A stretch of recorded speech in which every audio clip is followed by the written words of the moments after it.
i contadini. Ecco, ora penso che questa distinzione non ci sia.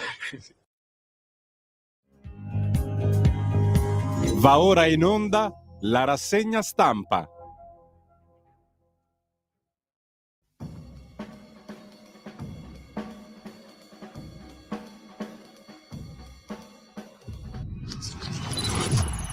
Radio Libertà, le trasmissioni tornano in diretta con la rassegna stampa affidata a Giulio Cainarca. Grazie a Giulio Cesare Carnelli, un cordiale buongiorno a tutte le ascoltatrici e a tutti gli ascoltatori. Giovedì 20 luglio alle 7:31, radiolibertà.net. Come al solito poi guardatevi la pagina Facebook di Radio Libertà per vedere cosa va in onda in questa asciuttissima, asciugatissima anche dal punto di vista del palinsesto estate, forzatamente asciugata per questioni materialissime. Prima pagina dell'agenzia ANSA di stamani con le spettacolari immagini di una nuova prolungata esplosione del Sole, mentre offrono a Fabrizio Corona file riservati sulle indagini su Messina Denaro. Arrestati ai domiciliari un carabiniere e un consigliere comunale di Mazzara del Vallo. Perquisita la casa milanese del Corona, in prima pagina sull'ANSA in questo momento. Rogo del Corano, va a fuoco l'ambasciata svedese in Iraq, la grazia per lo studente egiziano in Italia Zaki, oggi tornerà in Italia, studiò a Bologna. Come tutti sanno, Mattarella autorizza l'invio del disegno di legge Nordio, la riforma della giustizia o comunque l'inizio della riforma alle Camere.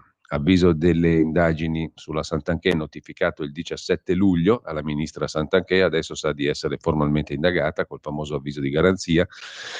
Poi la strage di Via D'Amelio, l'omaggio di Giorgia Meloni, polemica inutile, sono qui a testa alta. Al Ministero del Lavoro un tavolo sull'emergenza caldo, sindacati e datori di lavoro si confrontano sulle misure esistenti, sulle nuove iniziative, ma il caldo si attenua, i bollini rossi scendono a 18 giovedì e venerdì. Mercoledì, ieri, le città roventi sono state 23.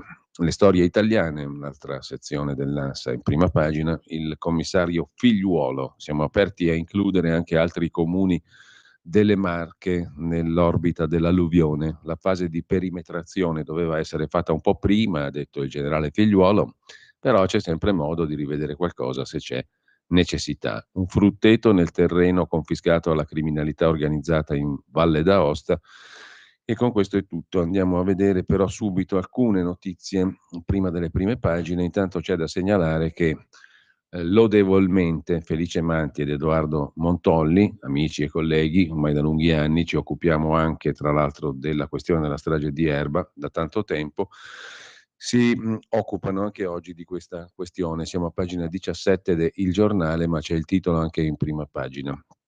Vede, perché è una questione della quale occuparsi? Perché semplicemente mette in luce una questione fondamentale di libertà, di rispetto di quella famosa nostra Costituzione, la più bella del mondo, e di rispetto anche della funzione della giustizia. La giustizia è fatta per fare giustizia, giustamente, no? E scusate il triplice gioco di parole. La giustizia è fatta per fare giustizia e la Costituzione è fatta per assicurare i cittadini che questo avvenga.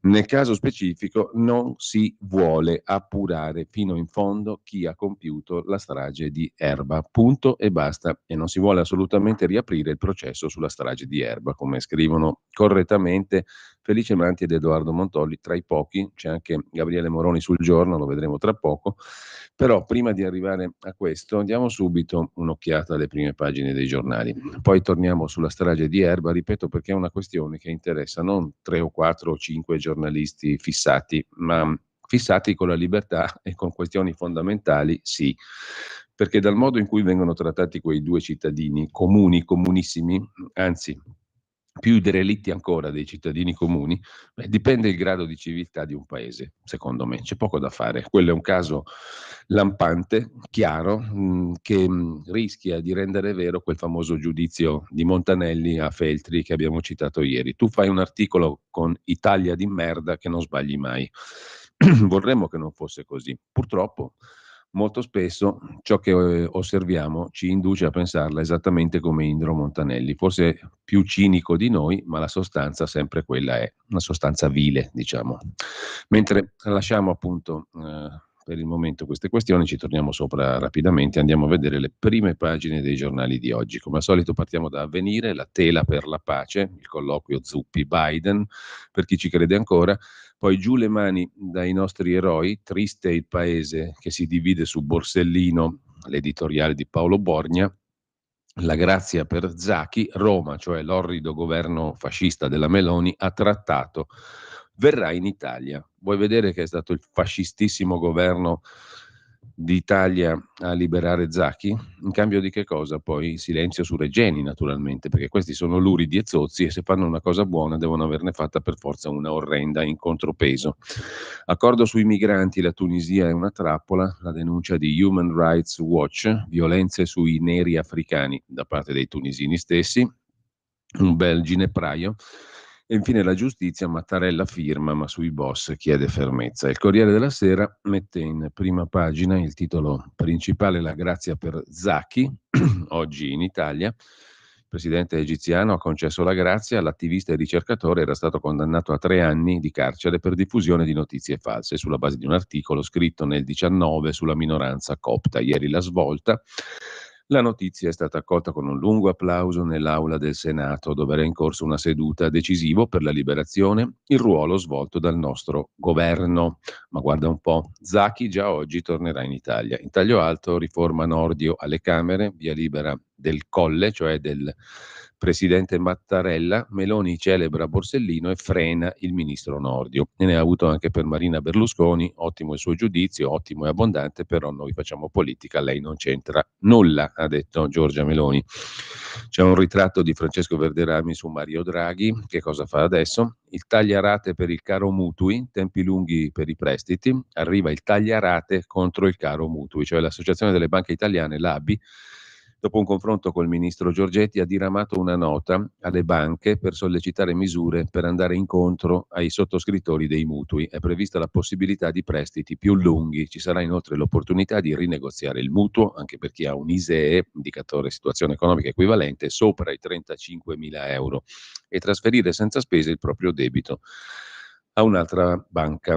Purgatori, Andrea Purgatori è morto, il cronista che inseguiva la verità ha svelato, scrive il Corriere della Sera, il mistero di Ustica, inchieste TV e film. Parla ad Alatri, la ex del killer, io testimone, ora ho paura. È l'ex fidanzata di Mattia Toson, incolpato col padre per l'uccisione di Thomas Bricca ad Alatri per errore, per scambio di persona. La strana estate, scrive ancora il Corriere in prima pagina, afa e tempeste, un paese che si ritrova diviso dal clima. Un altro dei classici dell'estate è il paese diviso in due, al nord così, al sud cos'ha.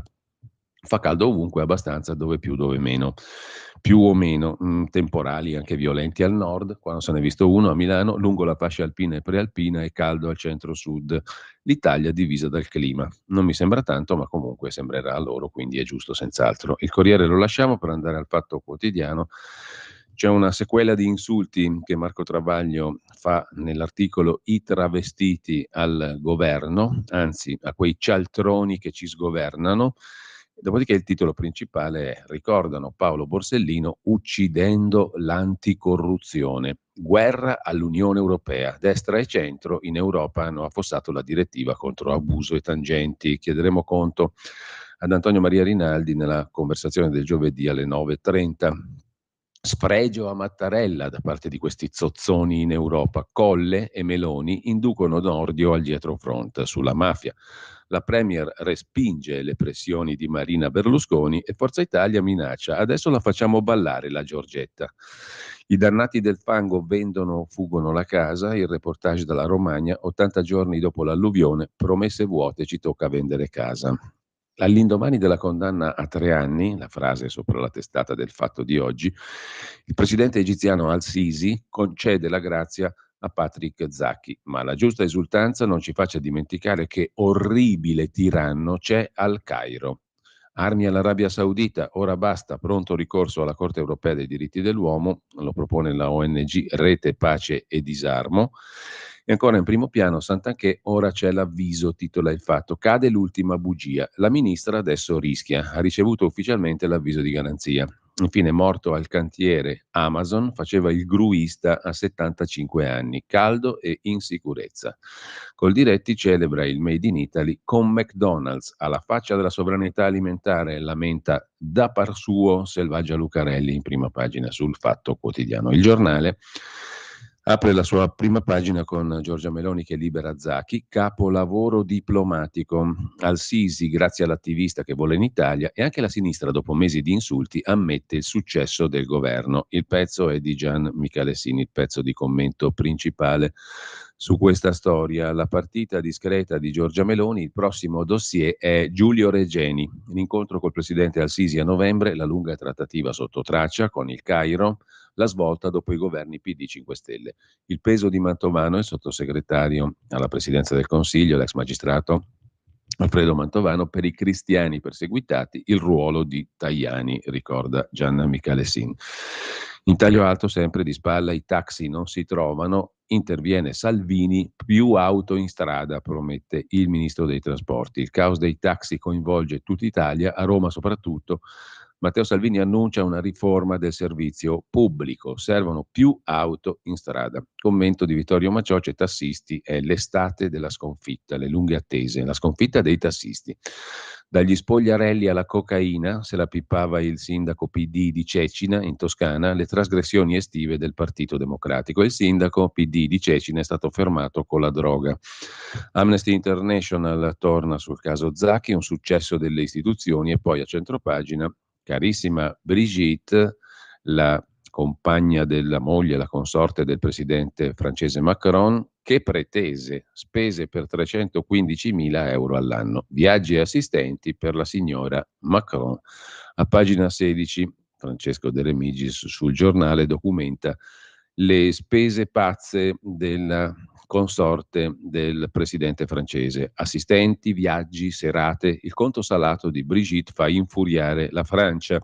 Crescono le spese per la première dame, oltre 315.000 euro all'anno, 1.000 euro al giorno più o meno. Macron pensa al rimpasto, non familiare ovviamente. Sempre dalla prima pagina del giornale di oggi, così aiutate soltanto la mafia, alla commemorazione di Borsellino le parole di Giorgia Meloni sullo show giustizialista, un giorno per ricordare Paolo Borsellino, i sacerdoti dell'antimafia.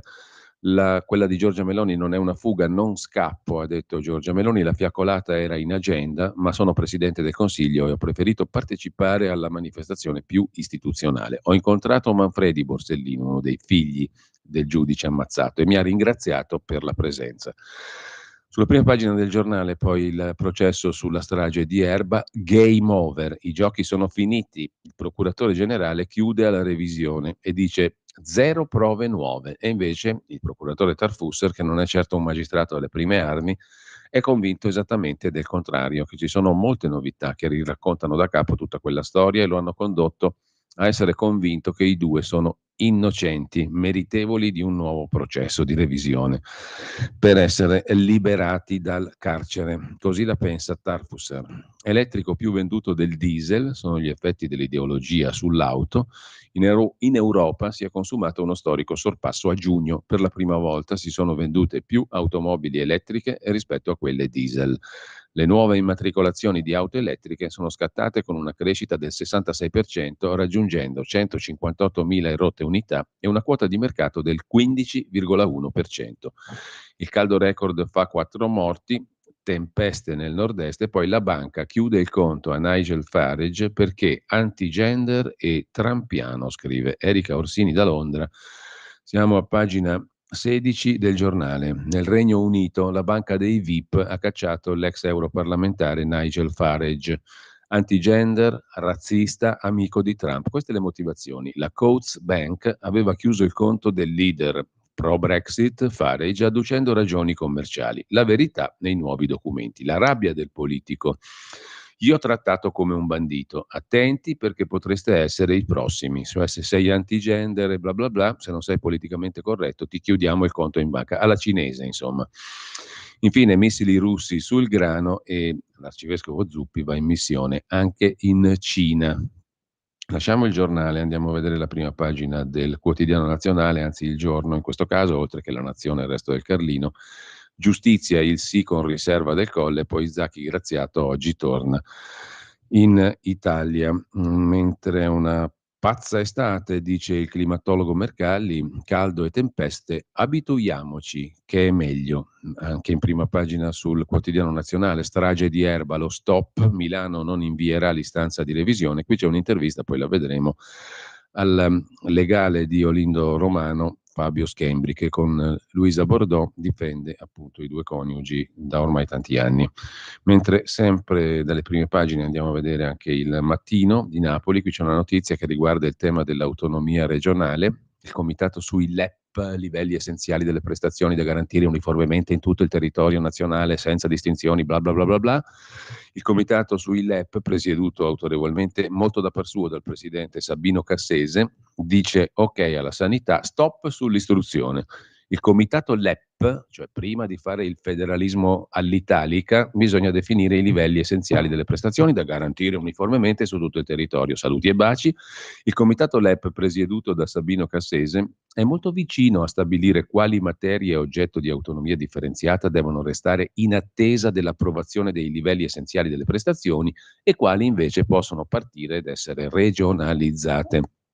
C'è l'ok sulla sanità, mentre è stop all'istruzione, scrive il quotidiano napoletano in prima pagina. Stritolato in fabbrica, muore Raffaele, promessa del calcio, a Frattamaggiore, incidente come quello di Luana, il ventenne è finito in una macina, verifiche sulla sicurezza. E intanto dal Mattino passiamo al Tempo di Roma, il quotidiano romano apre con la delega fiscale, un'intervista alla leghista Cavandoli, il governo è al lavoro, entro agosto la delega. Sarà una svolta, dice la leghista Cavandoli, lo vediamo meglio anche questo dopo, per gli italiani, meno burocrazia e meno microtasse. La pace fiscale o dei pagamenti, è sbagliato chiamarlo condono, è piuttosto un incentivo, dice la leghista Laura Cavandoli, componente della Commissione Finanze della Camera. Non è un solo modo per fare cassa, in questo modo aiuteremo le aziende ad assumere. Poi c'è la proposta dell'ex 5 Stelle, ora invece deputato di Fratelli d'Italia, il Lucano Caiata, per Montecitorio, torni la cravatta obbligatoria. E questo è fondamentale, questo fa capire per quale motivo uno debba essere eletto e andare a ricoprire un ruolo alla Camera o al Senato. Riforma della giustizia, Mattarella firma e poi Palazzo Madama, successo di Lollobrigida, Palazzo Madama e il Senato approva lo stop al cibo sintetico. Vedremo poi l'articolo di Carlo Cambi. Stasera l'esordio dei Maneskin allo Stadio Olimpico, sold out, tutto esaurito, e poi taglio dei parlamentari, un altro flop, Grillino. L'ultima battaglia dei grillini si è dimostrata un altro flop. Nonostante il taglio di 230 parlamentari, la Camera, tra portaborse, vitalizi, pensioni dei dipendenti, energia, inflazione, lavori vari, spende anche più di prima. Nel 2022 il palazzo era costato 960 milioni, quest'anno poco più di 970, quello che avevamo già detto amplissimamente prima, che non sarebbe diminuito di €1 il costo della Camera dei Deputati e del Parlamento. Così è stato. Anzi, è aumentato di 10 milioni. Tagli i parlamentari e spendi di più. Questa è una bella cosa, bellissima. Mentre lasciamo la prima pagina del Tempo e andiamo a vedere adesso anche la Repubblica. Il quotidiano diretto da Maurizio Molinari apre con la liberazione dell'ostaggio Zaki e poi l'abuso d'ufficio e la corruzione, schiaffo della destra a Quirinale e Unione Europea. Su abuso d'ufficio e corruzione, schiaffo della maggioranza, della destra, al Quirinale e all'Unione Europea, perché non hanno approvato in Europa la direttiva anticorruzione. Sempre dalla prima pagina della Repubblica, PNRR, via la terza rata con un taglio di 500 milioni e anche qui è Stefano Cappellini, cosa resta di Draghi un anno dopo. Esattamente un anno fa cadeva Mario Draghi al Senato dopo un'ultima inutile giornata di trattative. Lasciamo Repubblica, andiamo alla consorella per parte di Loggia, La Stampa di Torino. La Stampa apre con Al-Sisi, Zaki, con lo schiaffo al Quirinale sulla giustizia, naturalmente, perché è stata bocciata dalla destra, anzi dalle destre, la direttiva dell'Unione Europea contro la corruzione, la grida europea. E ancora contro il caldo, basta con i consigli inutili, è ora difendere gli anziani e i fragili, scrive inappuntabilmente Eugenia Tognotti. Emergenza migranti, accoglienza nel caos, ritornano le tendopoli in Italia e una mamma e una figlia muoiono nel deserto, racconta Karima Mual. In primo piano anche il commento di Monica Serra su Santanchè, che ora sa perfettamente di essere indagata, a fatica con un ritardo di più di 100 giorni. La richiesta di proroga che ufficializza le indagini su di lei è arrivata a destinazione. Cosa farà Daniela Santanchè dopo che 3 giorni fa un postino è riuscito a consegnare l'atto giudiziario più atteso e più scontato del mondo? Mentre Caterina Soffici riflette sui padri stile La Russa, quasi inconsapevoli, quando le colpe dei padri ricadono sui padri, in modo inconsapevole, poveretti, e un po' a loro insaputa, ovvio, bisogna capirli questi padri, vittime di quello che definirei un patriarcato inconsapevole. Dopo Beppe Grillo e Ignazio La Russa, ecco che arriva la difesa dal sen fuggita di Massimo Gilardoni, il consocio in prodezze sessuali del figliuolo di La Russa. Sempre dal primo piano poi della Stampa di oggi, il buongiorno di Mattia Feltri, buon lavoro. Non è vero che il Parlamento non lavora, talvolta lavora ma inutilmente. Ieri, per esempio, scrive Feltri Junior, al Senato si è assistito a una seduta psichedelica di quasi 4 ore, al termine della quale la maggioranza ha approvato la legge con cui si vieta la produzione e il consumo di carne coltivata o sintetica. Buona parte del dibattito si è concentrata sul termine coltivata o sintetica. Non è così importante. Un'altra parte del dibattito, più contenuta, si è concentrata sul divieto di produzione e consumo di carne coltivata di vertebrati, cioè, ha avvertito la senatrice scienziata Elena Cattaneo, sarà vietato produrre in laboratorio carne di mucca o capra, ma non carne di aragosta o di moscardino. Perché? Boh. Non ha risposto nessuno. Insomma, la legge si propone di tutelare il Made in Italy e la salute degli italiani, ma il produttore e il consumatore di Mazzancolle s'arrangiano.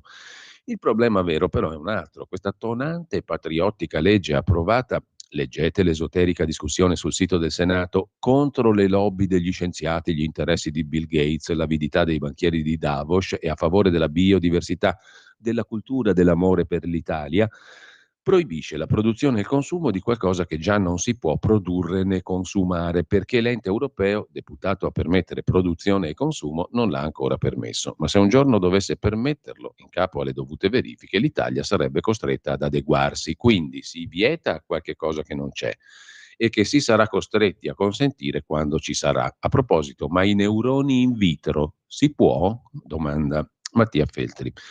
Lasciamo la Stampa, andiamo a vedere La Verità di Maurizio Belpietro. Apertura sui conti bloccati a chi non obbedisce. La distopia è già diventata realtà. Ce la racconta ovviamente Francesco Borgonovo. Dopo il sopruso sui camionisti anti-Green Pass in Canada, la storia si ripete in Germania e Gran Bretagna. A Nigel Farage, la banca, al 39% del governo, imputa l'amicizia con Trump e il tennista Djokovic e di non essere allineato ai propri valori sui vaccini e sulla Brexit. A proposito di banche, Ettore Gotti Tedeschi commenta la nostra cecità intellettuale, la denatalità occidentale è la causa di tutti i problemi anche ambientali.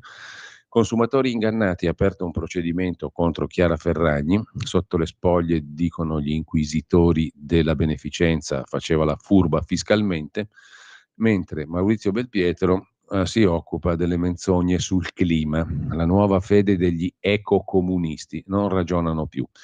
A centropagina Claudio Antonelli, Giorgia Pacione di Bello, ecco come cambia il fisco e tutta la verità sulla pace fiscale che ci sarà. La riforma ad agosto, per i decreti attuativi ci vorrà 1 anno. Risultato: meno tasse, controlli equi, niente prelievi forzosi. Il testo del disegno di legge sulla riforma fiscale marcia verso l'approvazione. Prima di Ferragosto, bollino dell'Aula. Da settembre i decreti attuativi, che specificheranno anche il divieto di prelievo forzoso sui conti correnti. Nel frattempo prosegue il dibattito sulla pace fiscale, anche questa però è contenuta nella delega, ma prima serve il rinnovo totale della riscossione, altrimenti si rischia di incassare meno del previsto, come nelle precedenti edizioni. Si torna poi con Fabio Amendolara sul giovane accusato insieme alla Russa, Tommaso Gilardoni, la vita londinese del DJ Tommy, col socio fan del Black Lives Matter, politicamente corretto. Il socio, meno lui, meno ancora il figliuolo di La Russa, ovviamente, per definizione, by default. Dall'Unione Europea a Kiev, armi per 20 miliardi fino al 2027. Si prepara una guerra infinita, scrive Flaminia Camilletti. L'Unione Europea si prepara alla guerra infinita col progetto di un fondo da 20 miliardi per finanziare fino al 2027 le imprese nazionali che riforniranno di armi Kiev. Che batte cassa, ci servono 80 caccia e 300 corazzati. Oggi la riunione dei ministri degli esteri dell'Unione Europea.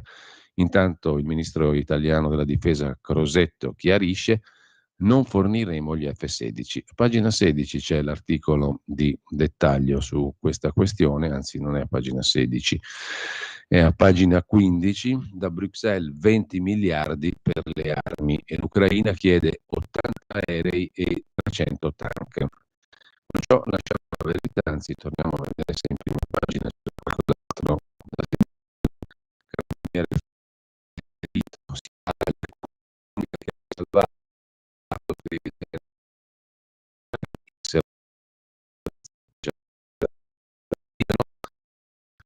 subito che umiglia sì,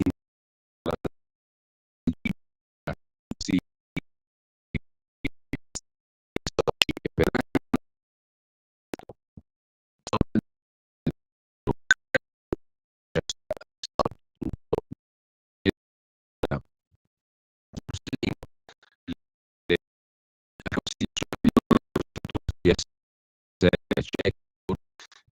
Scarantino, scrive Alessandro Sallusti, classe 75, mafioso di basso livello, viene arrestato per spaccio di droga il 29 settembre 92. 2 mesi dopo si dichiara pentito, inizia a collaborare, sostiene che il suo clan riforniva di droga.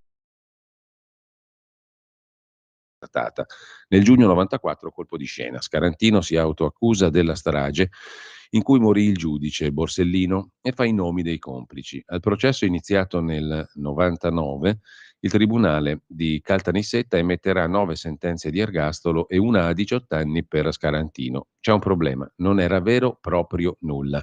Lo si scopre solo nel 2008, quando un altro pentito, Gaspare Spatuzza, sbugiarda Scarantino e racconta un'altra verità. Di fronte all'evidenza, lo stesso Scarantino, scrive Alessandro Sallusti in prima pagina su Libero, ammetterà di essersi inventato tutto.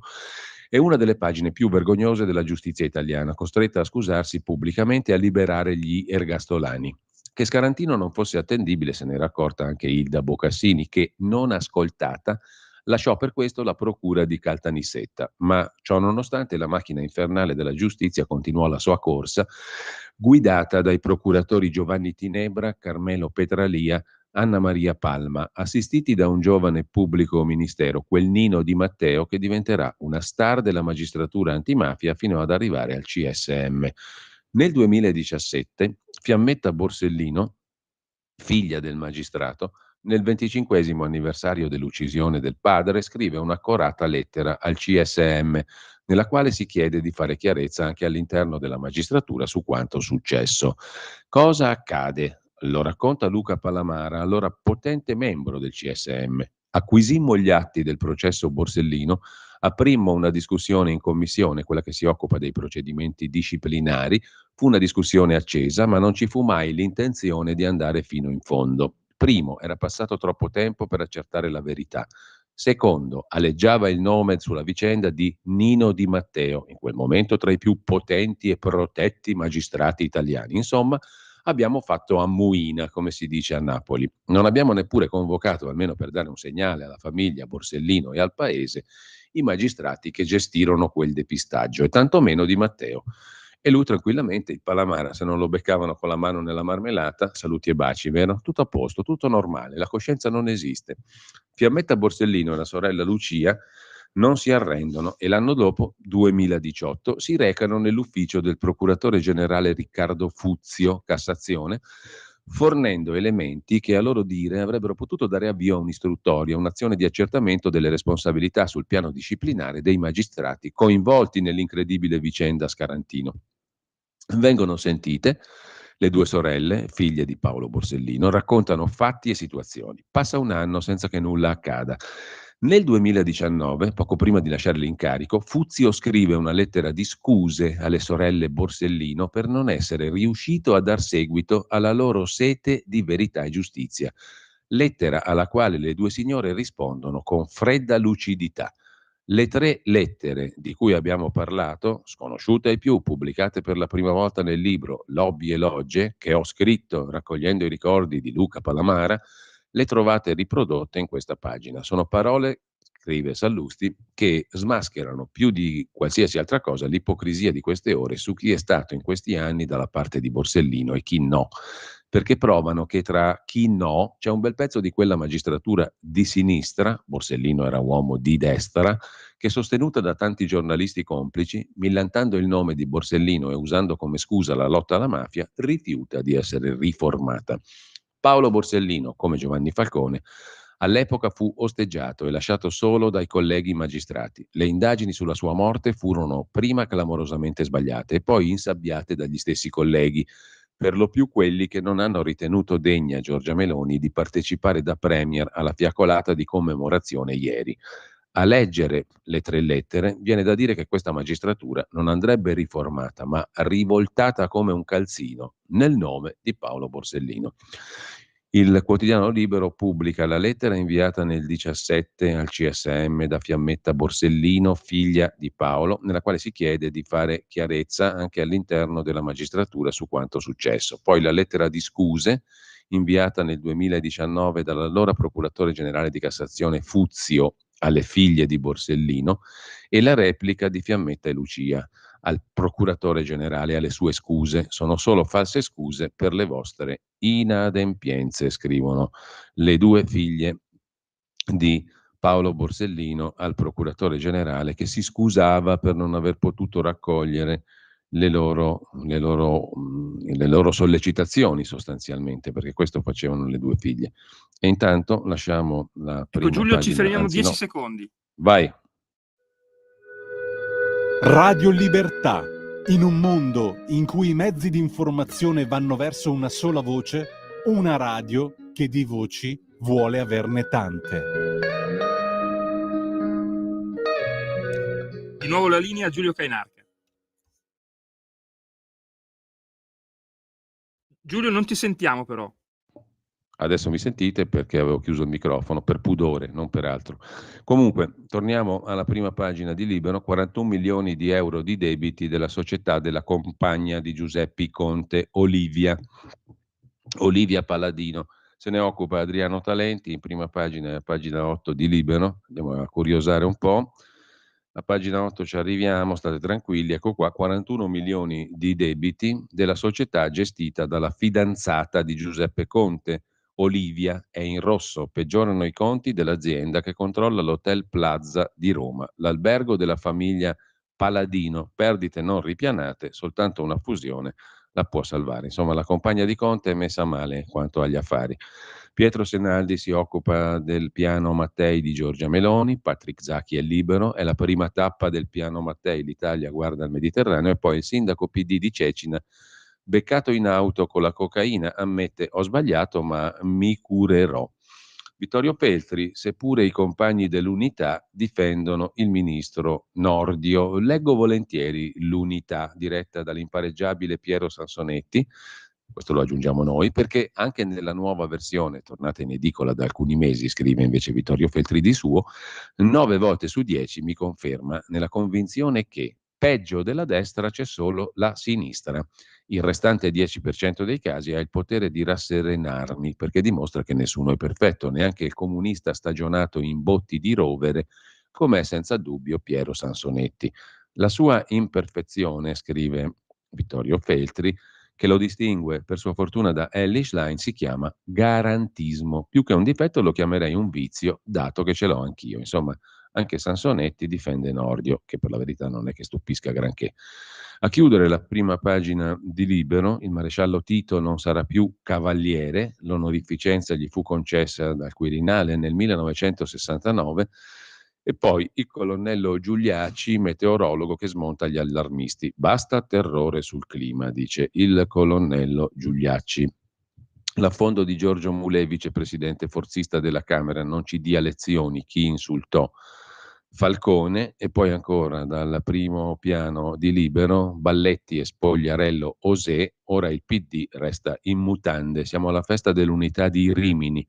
Una 67enne ex dirigente PD in Emilia-Romagna, volontaria del partito, si è immersa in una tinozza di vino in stile burlesque. L'ho fatto per le donne, serve leggerezza, ha detto la signora, che è simpatica peraltro, mentre sempre da Libero Salvini lancia la riforma dei taxi, via il censimento delle licenze, servono più mezzi, ha detto il ministro dei trasporti Salvini, giusto appunto. Il maltempo frusta il nord-est e abbatte anche una cabinovia, e con questo lasciamo Libero. Andiamo a vedere il dorso milanese, per la verità, prima di lasciarlo. Su Milano Libero si occupa di quelli che sono contrari all'area C, agli aumenti da 5 a 7,5 euro, e vale anche per il fine settimana, cosa che adesso non è. Detto questo, la sinistra cancella anche Casa Pinkez, lo storico locale Le Trottoir riceve il ben servito, quello frequentato dal mitico Andrea Pinkez. Lasciamo Libero e andiamo adesso a vedere la prima pagina di Italia Oggi. Il diritto rovescio lo ascolterete alla fine della rassegna stampa in formato audio-video da parte del direttore Pierluigi Magnaschi. L'apertura di Italia Oggi sul fisco che non darà proroghe. Il Ministero dell'Economia risponde in Parlamento e dichiara che quest'anno il termine per i versamenti delle imposte sui redditi resterà fermo al 31 luglio. Niente proroga al 20 di agosto, niente salvagente ai contribuenti e agli intermediari alle prese con le scadenze fiscali. Il governo risponde in Commissione Finanze e chiude la porta di una possibile proroga last minute e tira dritto con la modalità della mora fino al 31 luglio, parametrata ai giorni di ritardo. Comprendiamo i disagi, ma i soldi ci servono. Questo è in sintesi il ragionamento del Ministero dell'Economia. C'è poi la questione della bistecca vegetale, non si potrà chiamare bistecca, dovrà trovarsi un altro nome, scrive Italia Oggi. Stop alla bistecca vegetale. Dopo il divieto di produrre e vendere carne coltivata, cioè prodotta in bioreattori a partire da cellule staminali, così come i mangimi frutto di coltura cellulare, arriva anche il divieto di chiamare carne i prodotti alimentari trasformati contenenti esclusivamente proteine vegetali. Non solo, sarà vietato anche utilizzare denominazioni riferibili alla carne e ai termini tipici della macelleria, della salumeria, della pescheria per indicare i prodotti veg. Lo prevede un emendamento approvato in Senato al disegno di legge che blocca in Italia produzione e consumo di alimenti e mangimi detti sintetici.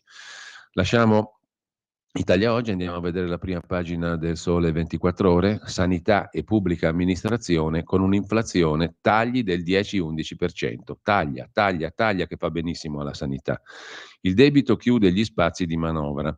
Inflazione, PIL in frenata, revisione delle regole fiscali europee, tutto ciò rende più stretto il sentiero della finanza pubblica. Il dossier della nota di aggiornamento al DEF, al documento di economia e finanza, si chiama NADEF, nota aggiornamento al documento di economia e finanza. Il dossier della nota di aggiornamento, che dovrà essere definito a settembre, è già sul tavolo del ministro Giorgetti, che ha avviato anche i colloqui con i ministri per tracciare le linee della prossima legge di bilancio. Una quadratura del cerchio, visto che l'inflazione ha già mangiato dal 10 all'11% la spesa reale per sanità e stipendi della pubblica amministrazione. Dall'altro lato c'è da valutare il rallentamento della crescita economica, che limita ulteriormente gli spazi d'azione di Giorgetti, che deve fare i conti con un debito pubblico crescente, il ministro più silenzioso della storia della Repubblica, perché egli lavora, non parla. Il debito chiude gli spazi di manovra. E sempre dalla prima pagina del quotidiano di Confindustria, il ministro Fitto, con la revisione del PNRR, nel mirino i vecchi progetti pre-piano. Continua la tragicommedia del PNRR. Lasciamo il 24 Ore, andiamo al Foglio. Qui c'è un pezzo interessante di Giulia Pompili a colloquio con un dissidente cinese, Yang Yanli. C'è un motivo se Yang Yanli è uno dei dissidenti cinesi più famosi al mondo e tra quelli più odiati dalla leadership di Pechino. Matematico, accademico, difensore dei diritti umani, Yang Yanli parla con la calma di chi conosce il mondo e la Repubblica Popolare Cinese. Non è un falco, non è un attivista rabbioso, non usa mai superlativi, fa proposte politiche concrete per difendere la libertà e lo Stato di diritto anche in Cina. In un libretto pubblicato a marzo ha avanzato la proposta di creare una NATO, un'alleanza atlantica economica, cioè di estendere il principio di difesa collettiva anche alla coercizione economica cinese. Se applichiamo questo principio siamo in guerra con tutto il mondo praticamente. Comunque l'invasione su larga scala dell'Ucraina da parte della Russia, dice il dissidente cinese, ha fatto realizzare agli europei il valore della democrazia, della NATO, delle alleanze. Facciamo una NATO economica, cioè laddove c'è la repressione o comunque la coercizione economica, una bella guerra. Interessante come discorso, ma lasciamo la prima pagina del Foglio segnalando una cosa simpatica di costume social politico televisivo, teleboccia. Cosa succede? In Rai ti stanno a fare Marameo, cara Ellie Schlein? Vediamo un po'. Berlinguer Bianca lascia Rai 3 e va a Mediaset da Pier Silvio Berlusconi. Il PD protesta, la serata del martedì sera tocca a noi, Monica Giandotti per condurre, andrebbe benissimo. Giuseppe Conte rilancia, io vorrei Peter Gomez. La destra a Rai dice Gomez no, non va bene, diamo quella serata al PD ma senza darla al PD. E la soluzione qual è? Tiriamo fuori dal cilindro la coniglietta, vale a dire Nunzia De Girolamo.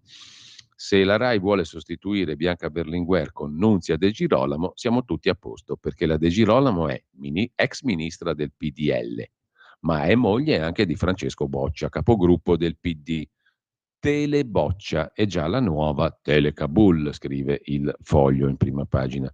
Con questo lasciamo le prime pagine e a questo punto torniamo al nostro articolo di Felice Manti e Edoardo Montolli sulla strage di Erba. No alla revisione. Vediamo cosa scrivono i colleghi che si sono occupati fin dall'inizio con il loro libro Il Grande Abbaglio. Se non l'avete ancora letto, fatelo, perché è un libro che serve a tutti, non serve solo per conoscere la storia della strage di Erba, ma per conoscere in che pazzesco paese viviamo, per non usare la definizione montanelliana e non cadere nel volgare. Vietato riaprire il processo sulla strage di Erba. Dopo 111 giorni, la Procura Generale scopre che la richiesta di revisione presentata dal sostituto procuratore generale Cuno Tarfusser non sarebbe ammissibile, ma che il magistrato altoatesino può presentarla benissimo da solo, cioè se c'hai voglia, Cuno, presentala tu la tua richiesta. Un colpo di scena inaspettato, una mossa dal sapore pilatesco, soprattutto se si pensa che da giorni il procuratore generale Francesca Nanni sostiene di non voler intralciare la possibilità di revisione di un processo che da 17 anni fa discutere per i tanti dubbi sollevati da libri, podcast su YouTube. Cercateveli, li abbiamo trasmessi anche in radio, i podcast di Felice Manti e di Edoardo Montolli, le inchieste giornalistiche televisive delle Iene. In procura, bocche cucite. Tarfusser è chiuso nella sua stanza, non parla con nessuno. Sulla sua porta campeggia da qualche giorno un drappo ricamato con su scritto My Room, My Rules, il mio spazio, le mie regole. Il suo tradizionale riserbo gli impedisce di parlare, visto anche l'indagine disciplinare che è stata aperta contro di lui proprio dalla procuratrice Nanni presso la Procura Generale in Cassazione. Al netto delle riserve espresse dalla Nanni in modo informale tramite una sedicente fonte giudiziaria che ha parlato ad ADN Kronos, nelle 58 pagine di Tarfusser, scoperte proprio da ADN Kronos, non ci sarebbero elementi nuovi, secondo Nanni, in grado di poter riaprire il processo per la strage di Erba. Tarfusser, che ha speso la sua vita in nome della giustizia e recentemente ha aiutato altri innocenti a sfuggire a condanne ingiuste, si è sempre convinto del contrario rispetto alle 3 prove decisive: il riconoscimento di Olindo Romano da parte di Mario Frigerio, unico sopravvissuto, la macchia di sangue sul battitacco dell'auto dei coniugi e la loro confessione, inficiate a suo dire da gravissime criticità mai valutate dagli inquirenti della Procura di Como. Chissà che non la presenti lui direttamente a Brescia a questo punto, fa capire la fonte vicina alla Nanni, citata dall'agenzia, convinta al tempo stesso che soltanto a lei e all'Avvocatura Generale spetti unicamente questa facoltà, ma delle due l'una, perché la Procura Generale di Milano ha detto no, tu hai agito in maniera sbagliata. Il nostro regolamento dice che solo il Procuratore Generale, cioè la dottoressa Nanni, o l'Avvocato Generale dello Stato possono mettere becco chiedendo una revisione del processo, come hai fatto tu per la strage di Erba. Quindi non potevi farlo tu. Però se proprio vuoi fallo tu. Delle due l'una, scrivono giustamente Manti e Montolli. In questo gioco di veline e rivelazioni, 2 giorni fa è stato il Corriere della Sera a confermare le voci sull'indagine disciplinare contro Tarfusser per la violazione di un regolamento organizzativo che circolavano da tempo, queste indiscrezioni. A rimetterci è l'immagine della procura e della giustizia. Pensare che uno come Tarfusser, dopo 31 anni di carriera immacolata, con un passaggio alla Corte Penale Internazionale dell'Aia, abbia preso un abbaglio su un processo in cui si addensano molti punti interrogativi svelati dal giornale e dalle Iene, è difficile pensarlo. Tarfusser paga il fatto di essersi rapportato in autonomia coi difensori di Olindo Romano e Rosa Bazzi. Tra l'altro lui lo scrive, Tarfusser, chiaramente e correttamente nel suo atto famoso di 58 pagine in cui chiede la revisione. Scrive di essersi confrontato con gli avvocati difensori perché non c'è nulla di male, scrive Tarfusser, che concepisce il pubblico ministero non come il nemico degli avvocati, ma come una delle parti che concorrono a fare giustizia. Quindi dialoga con gli avvocati, non è loro amico, questo non vuol dire essere amici o che altro, ma significa semplicemente dialogare, confrontarsi e quindi conoscere, perché poi alla fine ha conosciuto documenti, non è che ha conosciuto chiacchiere. Tarfusser si è fatto un'opinione sulla base di documenti, dei fatti, della ricostruzione dei fatti e di nuove consulenze scientifiche. Tarfusser paga il fatto di essersi rapportato in autonomia con gli avvocati difensori di Olindo e Rosa, di avere acquisito le loro consulenze difensive, su cui si basa la sua istanza, di aver esercitato in pieno il dovere, che è della Procura Generale, di verificare le sentenze di condanna, perché questo è il compito, tra l'altro, del suo ufficio. Ha fatto quello che doveva, insomma.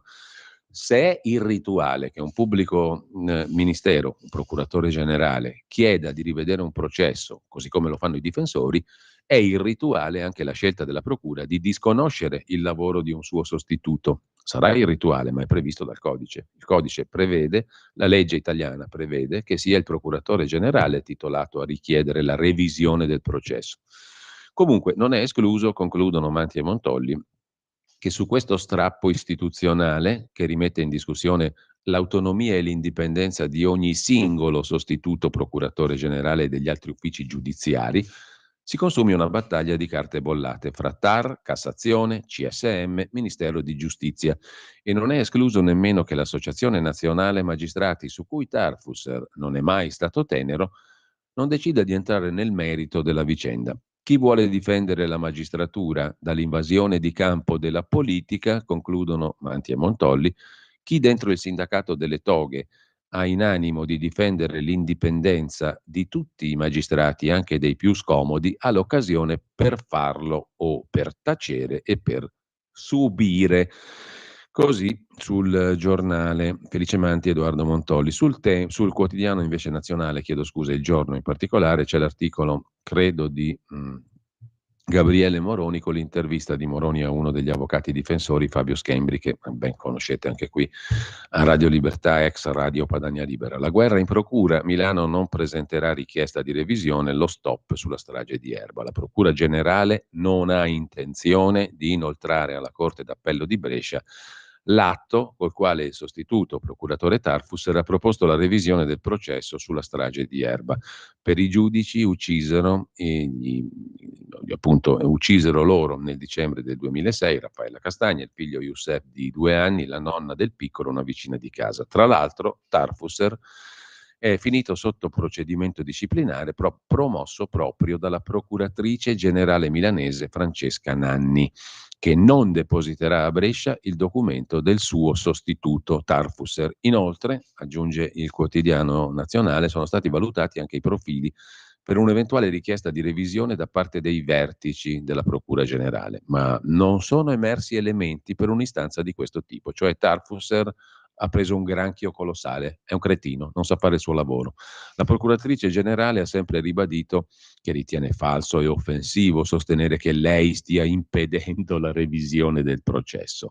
La difesa di Olindo e Rosa, dice la Procuratrice Generale, potrà presentare una propria istanza ai giudici di Brescia, e questo lo può fare chiaramente, perché la legge dice 2 cose: che la richiesta di revisione la possono presentare gli avvocati dei condannati e l'hanno preparata, la stanno preparando, oppure la Procura Generale e l'ha fatta Tarfusser. Sono due strade diverse, non è che o una o l'altra, si possono presentare anche tutte e due, evidentemente. E questo voleva fare Tarfusser, cioè presentare, l'ha scritto, una richiesta di revisione è depositata a Milano. Quello è un fatto.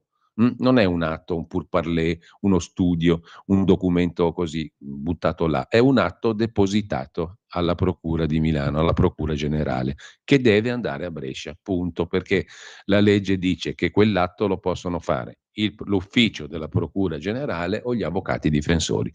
In questo caso l'ha fatto un componente dell'ufficio della Procura Generale, secondo la legge, dice Tarfusser. No, tu hai violato il regolamento, dice la procuratrice, ma il regolamento disciplina le richieste di revisione che arrivano dagli avvocati dall'esterno, non quelle che partono, secondo la legge, dall'ufficio della Procura Generale. Insomma, il magistrato Tarfusser si è fatto un'opinione e, avendo la possibilità, il potere, siccome la legge glielo consente, di chiedere la revisione, l'ha chiesta alla sede competente a Brescia, però a Brescia non è ancora arrivata perché il procuratore capo dice no, non potevi farlo, però se proprio vuoi farlo, fallo tu. Allora siamo davanti a una contraddizione incredibile. Nanni ha accusato Tarfusser facendo partire il procedimento disciplinare di aver violato un regolamento interno in base al quale compete solo ai vertici della Procura Generale, tra cui anche l'Avvocato Generale, la facoltà di presentare richieste di revisione. Insomma, una cosa assurda, di fronte alla quale questi due sono innocenti o no? Vogliamo finalmente verificare questo? Sono 17 anni che sono in galera, tutti che proclamano che la libertà è un grandissimo valore. Lo vogliamo appurare o no? Perché questo va a beneficio di un principio che riguarda tutti i cittadini, cioè la tutela dei valori costituzionali base, elementari, giustizia e verità e libertà. Non mi sembra una roba da poco. Segue l'intervista di Gabriele Moroni, siamo a pagina 20 del Giorno, il quotidiano nazionale di oggi, all'avvocato Fabio Schembri, che con il professor Nico D'Ascola e Luisa Bordò e Patrizia Morello difende Olindo Romano e Rosa Bazzi. Non è vero che adesso la palla della richiesta di revisione passa a noi, avvocati difensori.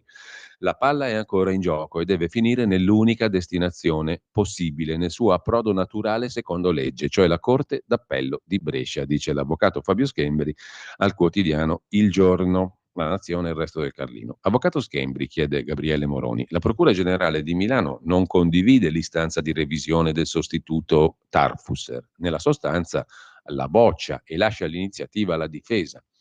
Assolutamente no, controbatte Schembri. Questo come difensori non possiamo accettarlo. C'è un sostituto procuratore generale che ha firmato un atto. C'è una richiesta di revisione del processo che non è stata ancora valutata dal giudice competente a Brescia. Se questo non avvenisse sarebbe assolutamente anomalo, un'anomalia grave. Dobbiamo distinguere. Un conto sono gli eventuali aspetti disciplinari e un conto è la prassi da seguire, come da legge italiana, da codice di procedura penale. Il codice supera, cioè la legge, supera il regolamento interno della Procura Generale della procuratrice Nanni e questo non è ancora avvenuto. Se poi sono stati violati dei regolamenti è un aspetto che sarà oggetto di un eventuale procedimento disciplinare. Non bisogna confondere i due piani, cioè se proprio la Nanni dice tu caro Tarfusser hai violato il nostro regolamento, farà partire su quello il procedimento disciplinare. Ciò non toglie che la sua richiesta di revisione deve andare comunque alla Corte d'Appello di Brescia, perché questo stabilisce la legge, il codice di procedura penale. Mi lascia basito, osserva ancora l'avvocato Fabio Schembri, che a distanza di 100 giorni il giudice che ne ha la competenza non si sia ancora potuto occupare dell'istanza di revisione per poi decidere in un senso o in un altro. Nell'istanza si può condividere o non condividere, ma non ci sono norme che ne impediscano la trasmissione alla Corte d'Appello di Brescia. La norma prevede che il procuratore generale possa impugnare una sentenza, possa chiedere la revisione di un processo e una richiesta di questo genere, tra l'altro è stata depositata, protocollata il 31 marzo alla Procura di Milano, una richiesta di questo genere non la si può strappare o bloccare o abbandonare, deve essere valutata e decisa. Domanda spontanea, osserva Moroni, perché la difesa non presenta a sua volta una richiesta di revisione? Risponde Schembri: non vogliamo togliere gli effetti di un atto che è stato depositato, non vogliamo indebolirlo, in un certo senso eliderlo, e soprattutto nell'interesse dei condannati che vi siano 2 istanze di revisione. Chiediamo che l'istanza di Tarfusser vada a Brescia. Non può non andare. Non appena questo sarà avvenuto, nel giro di pochissimi giorni presenteremo la nostra istanza di revisione. Vogliamo che le 2 istanze siano valutate e decise insieme. Tarfusser fa anche un atto di denuncia di determinati fatti. Perché non esaminarli? E prospetta ipotesi da approfondire. Perché non farlo senza girare la testa dall'altra parte? Abbiamo parlato con Rosa e Olindo, abbiamo spiegato loro la situazione, aspettano, sperano, non possono fare altro, dice l'avvocato Schembri al Quotidiano Nazionale. Cambiando argomento, poi andiamo in pausa, sono le 8:25, tra qualche minuto. Cambiando argomento andiamo al capitolo tasse. Qui vi segnalo, prima di andare ai quotidiani, alle pagine dei quotidiani di oggi, un articolo che è un'intervista in realtà al professor Nicola Rossi, docente di economia politica all'Università di Roma Tor Vergata, già parlamentare del Partito Democratico. Basta col fisco punitivo, il sistema sanzionatorio va cambiato. La richiesta di una grande e definitiva pace fiscale per liberare milioni di italiani, ostaggio da troppi anni dell'Agenzia delle Entrate, avanzata dal ministro Salvini, ha scatenato la reazione dell'opposizione, secondo cui nella maggioranza si punta a favorire coi condoni gli evasori fiscali, ma anche del direttore dell'Agenzia delle Entrate, Ruffini, che ha precisato che combattere l'evasione fiscale non vuol dire perseguitare i contribuenti. È un atto di giustizia, dice Ruffini. Nicola Rossi, professore appunto di economia politica, già parlamentare PD, ritiene che questa polemica nasca da un'espressione che ha una sua validità, ma che così come è stata manifestata crea un evidente problema all'Agenzia delle Entrate. Quando si dice che milioni di contribuenti sono ostaggio dell'Agenzia delle Entrate, quest'ultima segnala che non fa altro che applicare la legge. È del tutto corretta la risposta di Ruffini, ma il punto da capire è che l'espressione usata da Salvini non ha a che fare col comportamento dell'Agenzia delle Entrate, ma con le norme che sono state scritte negli ultimi 25 anni, che hanno dato vita a un regime sanzionatorio insensato, frutto dell'idea secondo cui il sistema fiscale deve essere punitivo. Nel momento in cui, osserva il professor Rossi, un obbligo fiscale non viene rispettato sostanzialmente, si chiede al contribuente di morire, nel senso che le sanzioni sono tali per cui l'obbligo fiscale non rispettato diventa non più rispettabile. Il contribuente viene a trovarsi in una condizione di perenne non rispetto dell'obbligo fiscale. In questo senso l'espressione ostaggio usata da Salvini ha una sua ragionevolezza, perché il contribuente è e rimarrà all'infinito in quella condizione, impossibilitato a rispettare l'obbligo fiscale che già gli era oneroso, senza contare le sanzioni.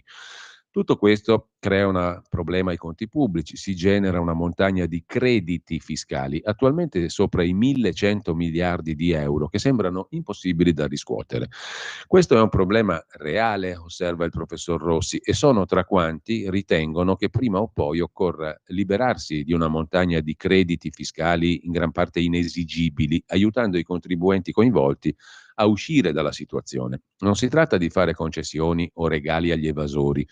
Penso che sia però opportuno prima definire e approvare la delega fiscale, che contiene anche la revisione del sistema di sanzioni, andare avanti con la rottamazione quater e una volta che queste cose si sono avviate, porre un problema di ordine diverso. Su tutto ora fa premio la necessità di dare messaggi chiari, trasparenti, coerenti. Non solo un passo alla volta, ma bisogna che ogni passo sia compiuto, che i contribuenti sappiano ciò che gli è stato detto e quello che verrà fatto. Ciò di cui famiglie e imprese hanno bisogno è certezza dei tempi, dei modi e dei contenuti dei loro obblighi fiscali. Credo abbia fatto bene il governo, osserva ancora il professor Nicola Rossi, a mettere mano al regime sanzionatorio. Mi auguro che venga rivisto profondamente, come pure trovo che sia stato opportuno procedere con la rottamazione quater. Aggiungere ora un nuovo argomento rischia di creare incertezza nei contribuenti.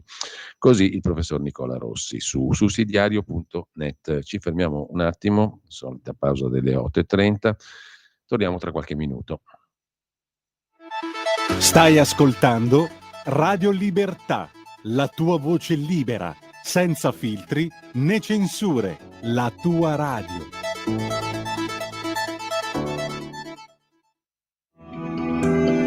Il meteo.it presenta Le previsioni del giorno. L'anticiclone africano Caronte domina ancora la scena sull'Italia, anche se inizia ad indebolirsi lievemente sulle regioni settentrionali. In mattinata cieli sereni praticamente ovunque, ma al nord-est, specie sul Triveneto, sui rilievi potranno formarsi degli addensamenti e verificarsi anche alcuni fenomeni. Nel pomeriggio situazione quasi del tutto stazionaria, clima molto caldo. Per ora è tutto da ilmeteo.it, dove il fa la differenza anche nella nostra app. Una buona giornata da Lorenzo Tedici. Avete ascoltato le previsioni del giorno.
Abbiamo ascoltato Dmitri Shostakovich, la sua 13ª sinfonia, composta proprio il 20 luglio del 1962.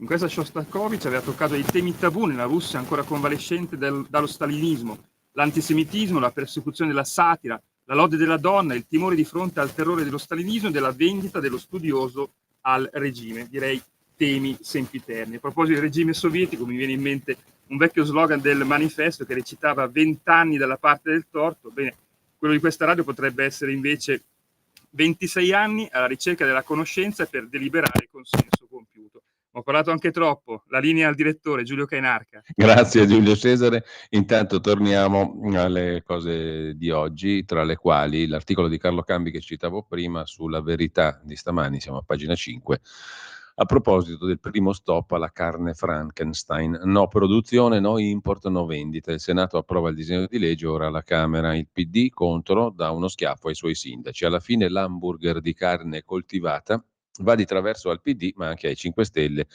e al Fu Terzo Polo. La notizia è che ieri al Senato, il disegno di legge che vieta in Italia produzione, importazione, commercializzazione di cibi e mangimi ottenuti da replicazione cellulare in bioreattore e impone il divieto di chiamare carne qualsiasi prodotto diverso dalla macellazione di mammiferi, è stato approvato con 93 voti a favore, 28 contrari, 33 astenuti. Il dato politico è però rilevante. Il Partito Democratico è attraversato, come già sulle armi all'Ucraina, da una faglia di contraddizione insanabile. A Strasburgo gli eurodeputati PD votano a favore della legge sul ripristino della natura, inneggiando alla lotta e al cambiamento climatico. Però il più preparato sul tema agricolo tra di loro, Paolo De Castro, già ministro dei governi Prodi, non ha votato in polemica e lo stesso De Castro appoggia le scelte del governo Meloni e segnatamente del ministro per la sovranità alimentare Lollobrigida. La pensano così i presidenti di 20 regioni italiane, compresa l'Emilia-Romagna, dove Stefano Bonaccini, presidente del PD, si è posto alla guida del movimento per bloccare la carne coltivata, facendo approvare una mozione firmata e votata anche da Fratelli d'Italia. Eppure al Senato Elena Cattaneo, alla testa di una pattuglia di ricercatori, ha detto che il decreto del governo è inutile perché quando l'Europa dirà sì alla finta carne, non c'è dubbio che dirà sì, lo ha promesso Ursula von der Leyen a Bill Gates, la norma continentale prevarrà su quella italiana ed ha aggiunto che così si blocca la ricerca. E l'argomentazione, quella della Cattaneo, che ha fatto anche Mattia Feltri, che ha ripreso pari pari Mattia Feltri nel suo articolo sulla Stampa che abbiamo letto prima. Dai banchi del PD si sono levate voci che tacciano il governo di oscurantismo scientifico. Carlo Calenda ha detto di astenersi. Italia Viva vota col governo, i 5 Stelle bocciano Lollobrigida. Sono gli stessi 5 Stelle che in Calabria hanno promosso la mozione contro le bistecche coltivate. Il PD della Toscana deve essere alieno a Elly Schlein, visto che la regione all'unanimità ha detto no ai cibi sintetici. Le accuse che vengono da più Europa, Verdi, Sinistra, sono che il governo è negazionista. Non la pensano così più di 3.000 sindaci. Il ministro Lollobrigida, confortato da quello per la salute Schillaci, copromotore del disegno di legge, ha ricordato: l'Italia è all'avanguardia, siamo il primo paese ad approvare queste misure. Rivendichiamo la coerenza di questo testo e il suo indirizzo di natura politica a difesa delle nostre imprese e del futuro benessere dell'umanità.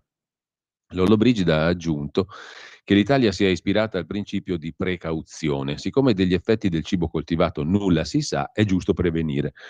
Prossimamente anche i pesci sintetici saranno nel novero dei cibi vietati. Gianmarco Centinaio, Lega, vicepresidente del Senato, già ministro dell'Agricoltura, sostiene che queste norme proteggono la salute dei cittadini in via cautelare e la qualità delle produzioni.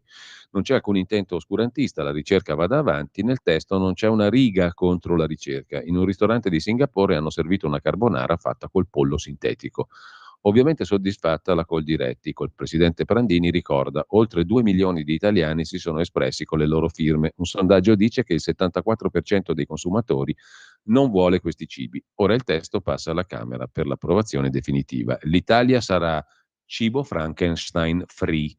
Così Carlo Cambi sulla Verità di oggi. Mentre sulla Verità vi segnalo anche 2 pagine dedicate ai nostri soldi. Ad agosto la riforma fiscale, scrive Giorgia Pacione di Bello, meno tasse e controlli equi. Per i decreti ci vorrà un anno. Prima della pausa estiva il Parlamento approverà la legge delega, ma nel 2023 ci sarà una sola norma attuativa. più forza al contribuente e stop ai pagamenti in anticipo. I punti principali della legge delega vengono riassunti così. Quanto all'accertamento e alla riscossione, ci sarà la revisione dell'attività di accertamento e revisione del sistema nazionale di riscossione, poi modifiche all'imposta di registro, cambieranno i sistemi di successione e donazione e l'imposta di bollo, le aliquote IVA verranno modificate e razionalizzate, sull'IRAP è previsto un superamento di questa imposta che dovrà comunque garantire il finanziamento del fabbisogno sanitario. Per quanto concerne l'IRES, per l'imposta sui redditi delle società prevista la semplificazione e riduzione degli adempimenti amministrativi. Sull'IRPEF, imposta sulle persone fisiche, verrà modificata per ridurre gradualmente le aliquote medie effettive, le addizionali regionali trasformate in sovraimposta.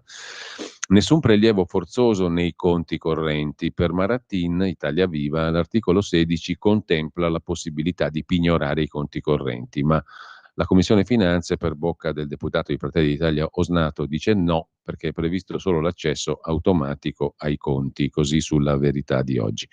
La pace tributaria, aggiunge Claudio Antonelli, è prevista nei testi, aiuta chi è in crisi e non chi evade.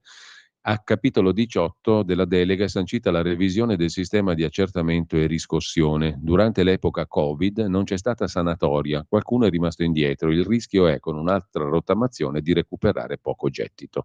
Insomma, il cantiere è aperto, quello del fisco. Sul fisco vi segnalo appunto, l'abbiamo citata prima, anche l'intervista a pagina 2, in primo piano su Il Tempo di Roma, alla deputata leghista di Commissione Finanze di Montecitorio, Laura Cavandoli. Via libera alla delega fiscale entro l'11 agosto. Sarà una svolta per gli italiani.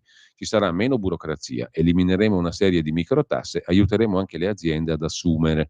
La pace sui pagamenti non è un condono e neanche un incentivo a non saldare, ma dei crediti accumulati se ne possono riscuotere meno del 10%. La rottamazione è nata con Renzi nel 16, proseguita con Gentiloni nel 17, portata avanti fino ad oggi e non facciamo nulla di diverso, dice la deputata Cavandoli al Tempo di Roma. La riforma fiscale è una svolta per gli italiani. La nostra intenzione è procedere con la terza lettura definitiva della delega fiscale entro la pausa estiva, cioè entro l'11 di agosto. Si punta sulla diminuzione della burocrazia. Attualmente ben 2.500 adempimenti. Cerchiamo di ridurli, rendere più facili per i contribuenti gli adempimenti e non vogliamo che i cittadini vengano sanzionati quando non c'è evasione. La delega recepisce poi una serie di proposte già presentate dalla Lega: eliminazione di una serie di microtasse, costa di più gestirle di quanto viene incassato, costituzionalizzazione dello statuto del contribuente, graduale riduzione delle tasse e riequilibrio del rapporto con il fisco. Avremo modo poi di commentarla una volta approvata questa riforma. Intanto una giungla di scadenze attende i contribuenti. Al 20 luglio fissate le scadenze per i versamenti IRAP e IVA delle imprese. Se evase al 31 la maggiorazione sarà dello 0,4% e una serie di altre risorse. Mentre avevate sentito forse parlare, ne abbiamo parlato nei giorni scorsi, l'ha scritto su Italia Oggi Roberto Giardina, da Berlino in Germania risse nelle piscine comunali, in particolare a Berlino, tutta colpa degli immigrati musulmani. Oggi se ne occupa anche Il Fatto Quotidiano a pagina 13. Le piscine di Berlino sono diventate il focus della politica tedesca. Risse, feriti, identificazioni all'ingresso, il contrario dell'attesa placida estate del nord. Per il governo regionale, monocolore, conservatori, la responsabilità è delle minoranze, segnatamente degli arabi. Le famiglie che non possono permettersi una vacanza o una piscina in cortile, ha detto il segretario berlinese della CDU, Carsten Linnemann, devono guardare i giovani, spesso con un passato migratorio, diventare violenti nelle piscine all'aperto. Al centro della polemica episodi di violenza che hanno portato alla chiusura, per oltre una settimana, nell'impianto di Neukölln, il quartiere multietnico che da alcuni anni sta subendo un feroce processo di gentrificazione. Chiunque aggredisca persone in una piscina all'aperto all'ora di pranzo, ha detto Linnemann, deve sedersi davanti a un giudice la sera ed essere condannato. Anche nel fine settimana, ha detto l'esponente della CDU berlinese. Questa intransigenza strizza l'occhio alla crescita del partito di estrema destra Alternative für Deutschland, nei sondaggi attuali seconda forza nazionale. Per i berlinesi l'estate è periodo di bagni nei laghi e nelle vasche comunali. Ogni quartiere ha la propria piscina all'aperto con grande giardino e servizio di ristorazione. Biglietto giornaliero 3,5 euro, molto meno che da noi, detto per inciso, e per entrare c'è spesso la coda. La clientela è variegata, in tutte le strutture vale la regola dell'inclusione. La scorsa estate una ragazza fece causa alla città per il diritto al topless. La Corte le ha dato ragione, se gli uomini stanno a torso nudo, anche le donne. I conflitti nascono nei contesti dove più è stata messa in pratica l'accoglienza delle centinaia di migliaia di profughi nel biennio 2015-16. Giovani maschi si presentano in gruppo nelle piscine, impedendo alle ragazze di fare il bagno e arrivando ad attaccare anche con coltelli bagnini e addetti alla sicurezza.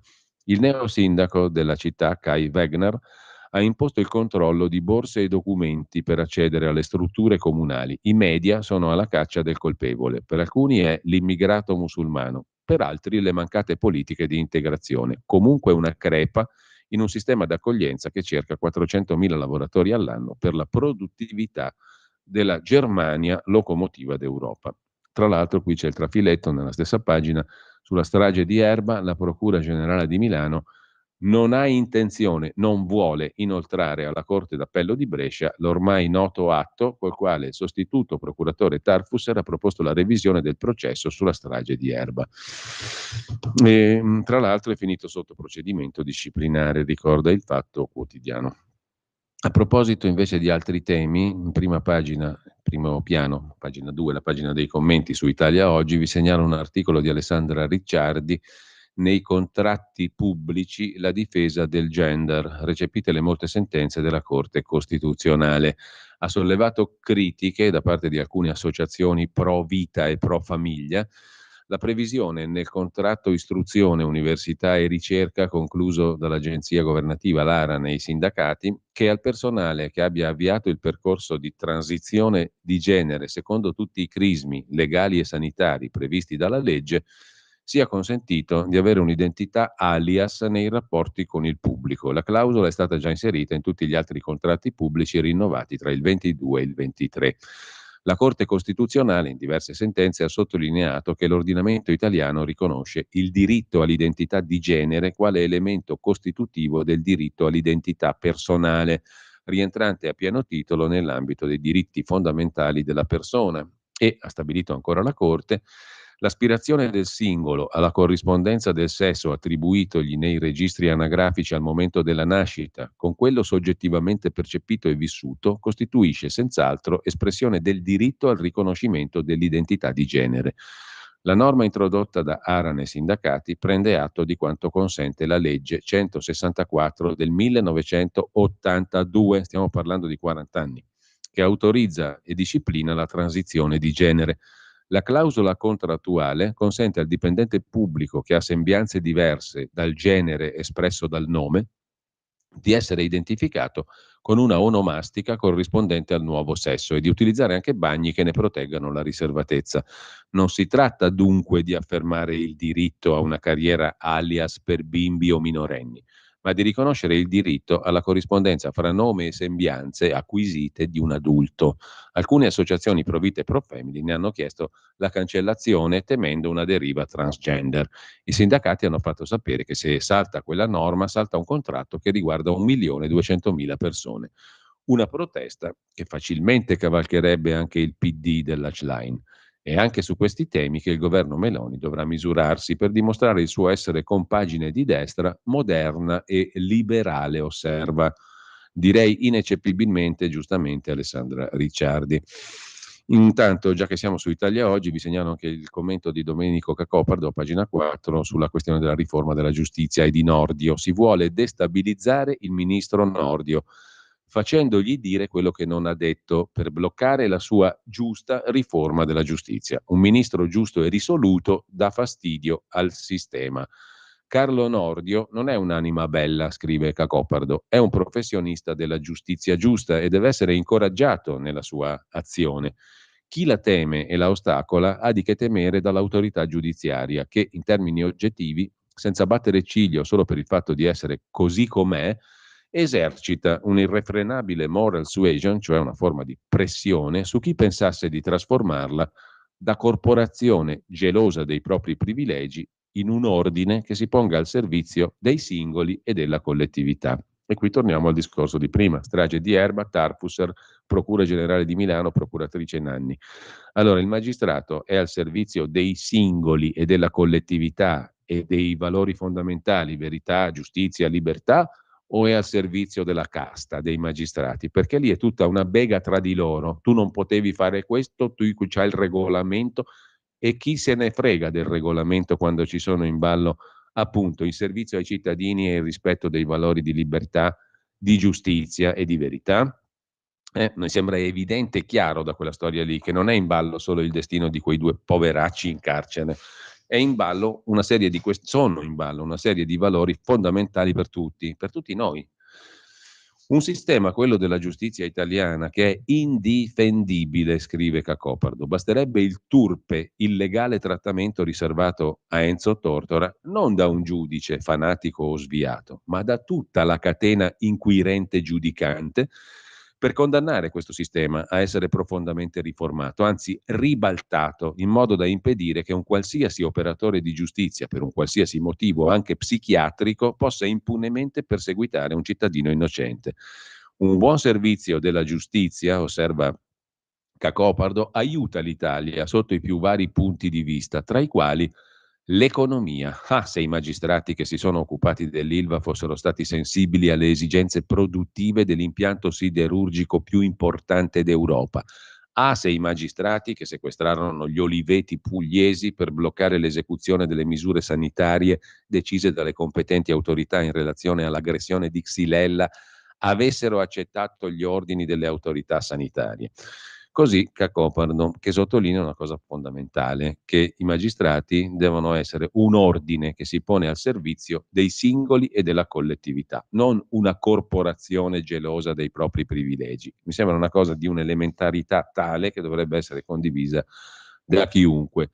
L'onorevole Giorgio Mulè, vicepresidente della Camera e già giornalista di grande curriculum, scrive Cacopardo, se n'è uscito con una definizione suggestiva di Carlo Nordio, magistrato in pensione e ministro di giustizia. È un'anima bella.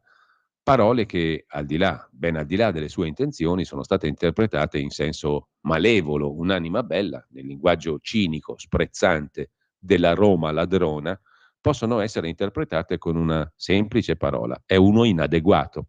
Ora, che questo indirizzo insultante e delegittimante stia facendosi strada nella capitale, nella Roma ladrona, scrive Cacopardo, e che le iniziative e le parole di Nordio, attraverso il solito circuito vizioso magistratura, media magistratura, siano interpretate come un doloso attacco a tutta la normativa di contrasto alla mafia, costituisce una sorta di sua delegittimazione falsamente fondata. Insomma, un'anima bella al Ministero della Giustizia che coltiva un'illusione garantista non praticabile in Italia, che, in quanto nazione di alta presenza della criminalità organizzata, deve essere messa sotto la tutela dei virtuosi magistrati che delle norme speciali siano i guardiani attenti.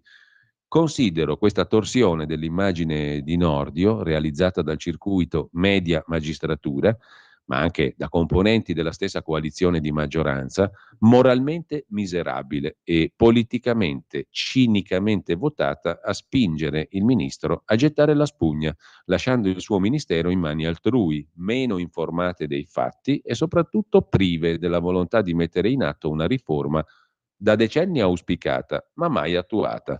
Si tratta di una modifica di sistema che, una volta affrontata, deve essere portata a termine con determinazione, cosa che non è mai accaduta. Un grande errore politico di Bettino Craxi, osserva Cacopardo, fu quello di minacciare una riforma della giustizia di cui mai si occupò personalmente e che Giuliano Vassalli, gentiluomo, persona di cultura giuridica, non riuscì a rendere incisiva, data la necessità, da lui avvertita, di realizzarla in coordinamento con l'Associazione Magistrati e con il CSM. L'errore fu pagato in prima persona da Craxi, perché è il sistema che reagisce, forte dell'autorità e dei poteri conferitigli, a poter perseguitare coloro che ostacolano gli interessi corporativi dei componenti del sistema medesimo. Un sistema, quello della giustizia italiana, indifendibile. Basterebbe il turpe, illegale trattamento riservato a Enzo Tortora da tutta la catena inquirente giudicante per condannare questo sistema a essere ribaltato in modo da impedire che qualsiasi operatore di giustizia, per qualsiasi motivo, anche psichiatrico, possa impunemente perseguire un cittadino innocente. I primi persecutori di Giovanni Falcone vanno ricercati nella corporazione in cui lavorava, negli uffici giudiziari a cui era addetto a causa di problemi concreti che la sua attività aveva aperto. Il primo era il fatto che Falcone lavorava e lavorava sodo, in ambienti in cui si preferiva parlare, delineare teoremi e complotti, e so bene cosa significhi in funzioni statali. Ho già ricordato, lo riprendo per illustrare ciò che intendo dire, che un giorno, mentre l'adunanza della sezione del Consiglio di Stato a cui ero addetto era sospesa e il nostro presidente Alfonso 40, che ci stava guidando allo smaltimento di 30.000 ricorsi arretrati, era momentaneamente assente dall'aula, un anziano e prestigioso altro presidente di quel consesso entrò e ci disse: «Siete pazzi a levarvi l'arretrato. Ricordatevi che l'arretrato è potere». Il che, a parte ogni considerazione etica, osserva Cacopardo, era la manifestazione di un sentimento troppo diffuso. Immaginate cosa significhi in sede penale un atteggiamento del genere, che può sottoporre gli imputati a una tortura permanente, disumana, in vista di una lontana decisione che possibilmente sarà assolutoria. Vedi il caso dei genitori di Renzi. Per me vedi ancor più il caso dei due che abbiamo citato prima, Olindo Romano, Rosa Pazzi. Un caso veramente esemplare, perché non sono i genitori del Presidente del Consiglio, sono due poveracci, e lo intendo questo termine non in senso denigrativo, spregiativo, ma proprio poveracci come potremmo essere noi tutti, cittadini normali, ancor meno tutelati dei cittadini normali. Carlo Nordio non è un'anima bella, scrive Cacopardo, è un professionista della giustizia, deve essere incoraggiato nella sua azione. Chi la teme e la ostacola ha di che temere dall'autorità giudiziaria, che in termini oggettivi, senza battere ciglio, solo per il fatto di essere così com'è, esercita un'irrefrenabile pressione su chi pensa di trasformarla da corporazione gelosa dei propri privilegi in un ordine. Peraltro è la Costituzione che definisce la magistratura così, un ordine, non un potere. Un ordine la definisce la Costituzione utilizzando questa parola, divenuta importante in quanto con essa si definiscono organizzazioni religiose votate alla povertà e al servizio di Dio, l'ordine dei francescani. Comunque la Costituzione dice che la magistratura è un ordine al servizio della collettività, capace di comprendere che un buon servizio della giustizia aiuta l'Italia sotto tutti i punti di vista, compresa l'economia. Così scrive Domenico Cacopardo, siamo a pagina 4 di Italia Oggi. Mentre, sempre da Italia Oggi, i magistrati italiani sono i meglio pagati in Europa, l'avevamo visto qualche giorno fa su truenumbers.it, lo riprende il quotidiano Italia Oggi stamani. Sono i dipendenti pubblici più pagati dell'intera pubblica amministrazione. I magistrati italiani sono anche i meglio pagati in tutta Europa. Allora, vogliono fare il loro lavoro o dobbiamo ancora tollerare che non lo facciano e si perdano nelle loro beghe di potere? Perché l'arretrato è potere, come diceva il collega di Cacopardo, il magistrato amministrativo da lui citato oggi. L'arretrato è potere. Dateci le cose chiare che ci pensiamo noi a confonderle, diceva l'avvocato Azzeccagarbugli, controparte ideale di questo tipo di magistratura. Comunque, un sindaco della Lega è il miglior riscossore delle imposte arretrate e ha preso il 70% dei voti al secondo mandato, scrive Stefano Masino, ufficiale di riscossione in quel di Asti, in Piemonte. Dimostra quindi che esiste una politica di serietà diversa da quella di Salvini, secondo questo ottimo funzionario della riscossione presso Asti. Il sindaco della Lega qual è? Una delle migliori riscossioni in Italia è avvenuta sotto la giurisdizione di un leghista, il sindaco di Novara, Alessandro Canelli, che è stato premiato peraltro dai suoi elettori prendendo il 70% dei voti al secondo mandato. Con ciò lasciamo Italia Oggi, anzi vi segnalo, a proposito di Salvini, ponte sullo stretto, ma c'è anche lo stretto di Gibilterra, perché no, un tunnel ferroviario sotto. Mentre in Italia il governo di Giorgia Meloni ha rimesso in moto la macchina per il ponte sullo stretto di Messina, Spagna e Marocco stanno rilanciando il progetto del tunnel ferroviario sotto lo stretto di Gibilterra. Dopo quello sotto la Manica, Francia, Gran Bretagna, si torna a ragionare di una grande opera infrastrutturale che potrebbe mettere in comunicazione diretta l'Europa con l'Africa attraverso un tunnel di 38,7 km, di cui 27,8 sotto il mare. Il governo del Marocco è determinato a cavalcare il progetto. Il ministro delle attrezzature delle acque ha recentemente incontrato il ministro spagnolo dei trasporti per fare il punto. Hanno esaminato lo stato del progetto, riattivato il comitato congiunto per firmare la cooperazione bilaterale e lanciare la cooperazione tra i due continenti. È uno dei progetti emblematici, la spina dorsale della nuova roadmap approvata a Rabat nel 22 dopo la visita in Marocco del presidente del governo spagnolo Sánchez. Questo nuovo rilancio del progetto dimostra la rilevanza strategica di questa futura infrastruttura per i due regni confinanti, Spagna e Marocco, e per l'Europa e l'Africa. Il percorso è molto lungo, l'apertura del cantiere non è dietro l'angolo. Al momento i due paesi sono al lavoro per promuovere gli studi di fattibilità. Il tunnel ferroviario sotto lo stretto di Gibilterra. Infine, su Italia Oggi vi segnalo anche, poi ci fermiamo, credo sono le 9.01, i 100 anni della riforma Gentile. Ci fermiamo subito, poi vediamo cosa ne scrive Cesare Maffi. La tua radio è ascoltabile anche con la televisione in digitale. Sul telecomando della televisione digitale o del tuo ricevitore digitale puoi scegliere se vedere la TV o ascoltare la radio. Risintonizza i canali radio e troverai anche Radio Libertà, canale 252. E la linea torna a Giulio Cainarca. Allora, 100 anni dalla riforma di Giovanni Gentile. Il celebre filosofo la inventò di sana pianta per creare la classe dirigente italiana.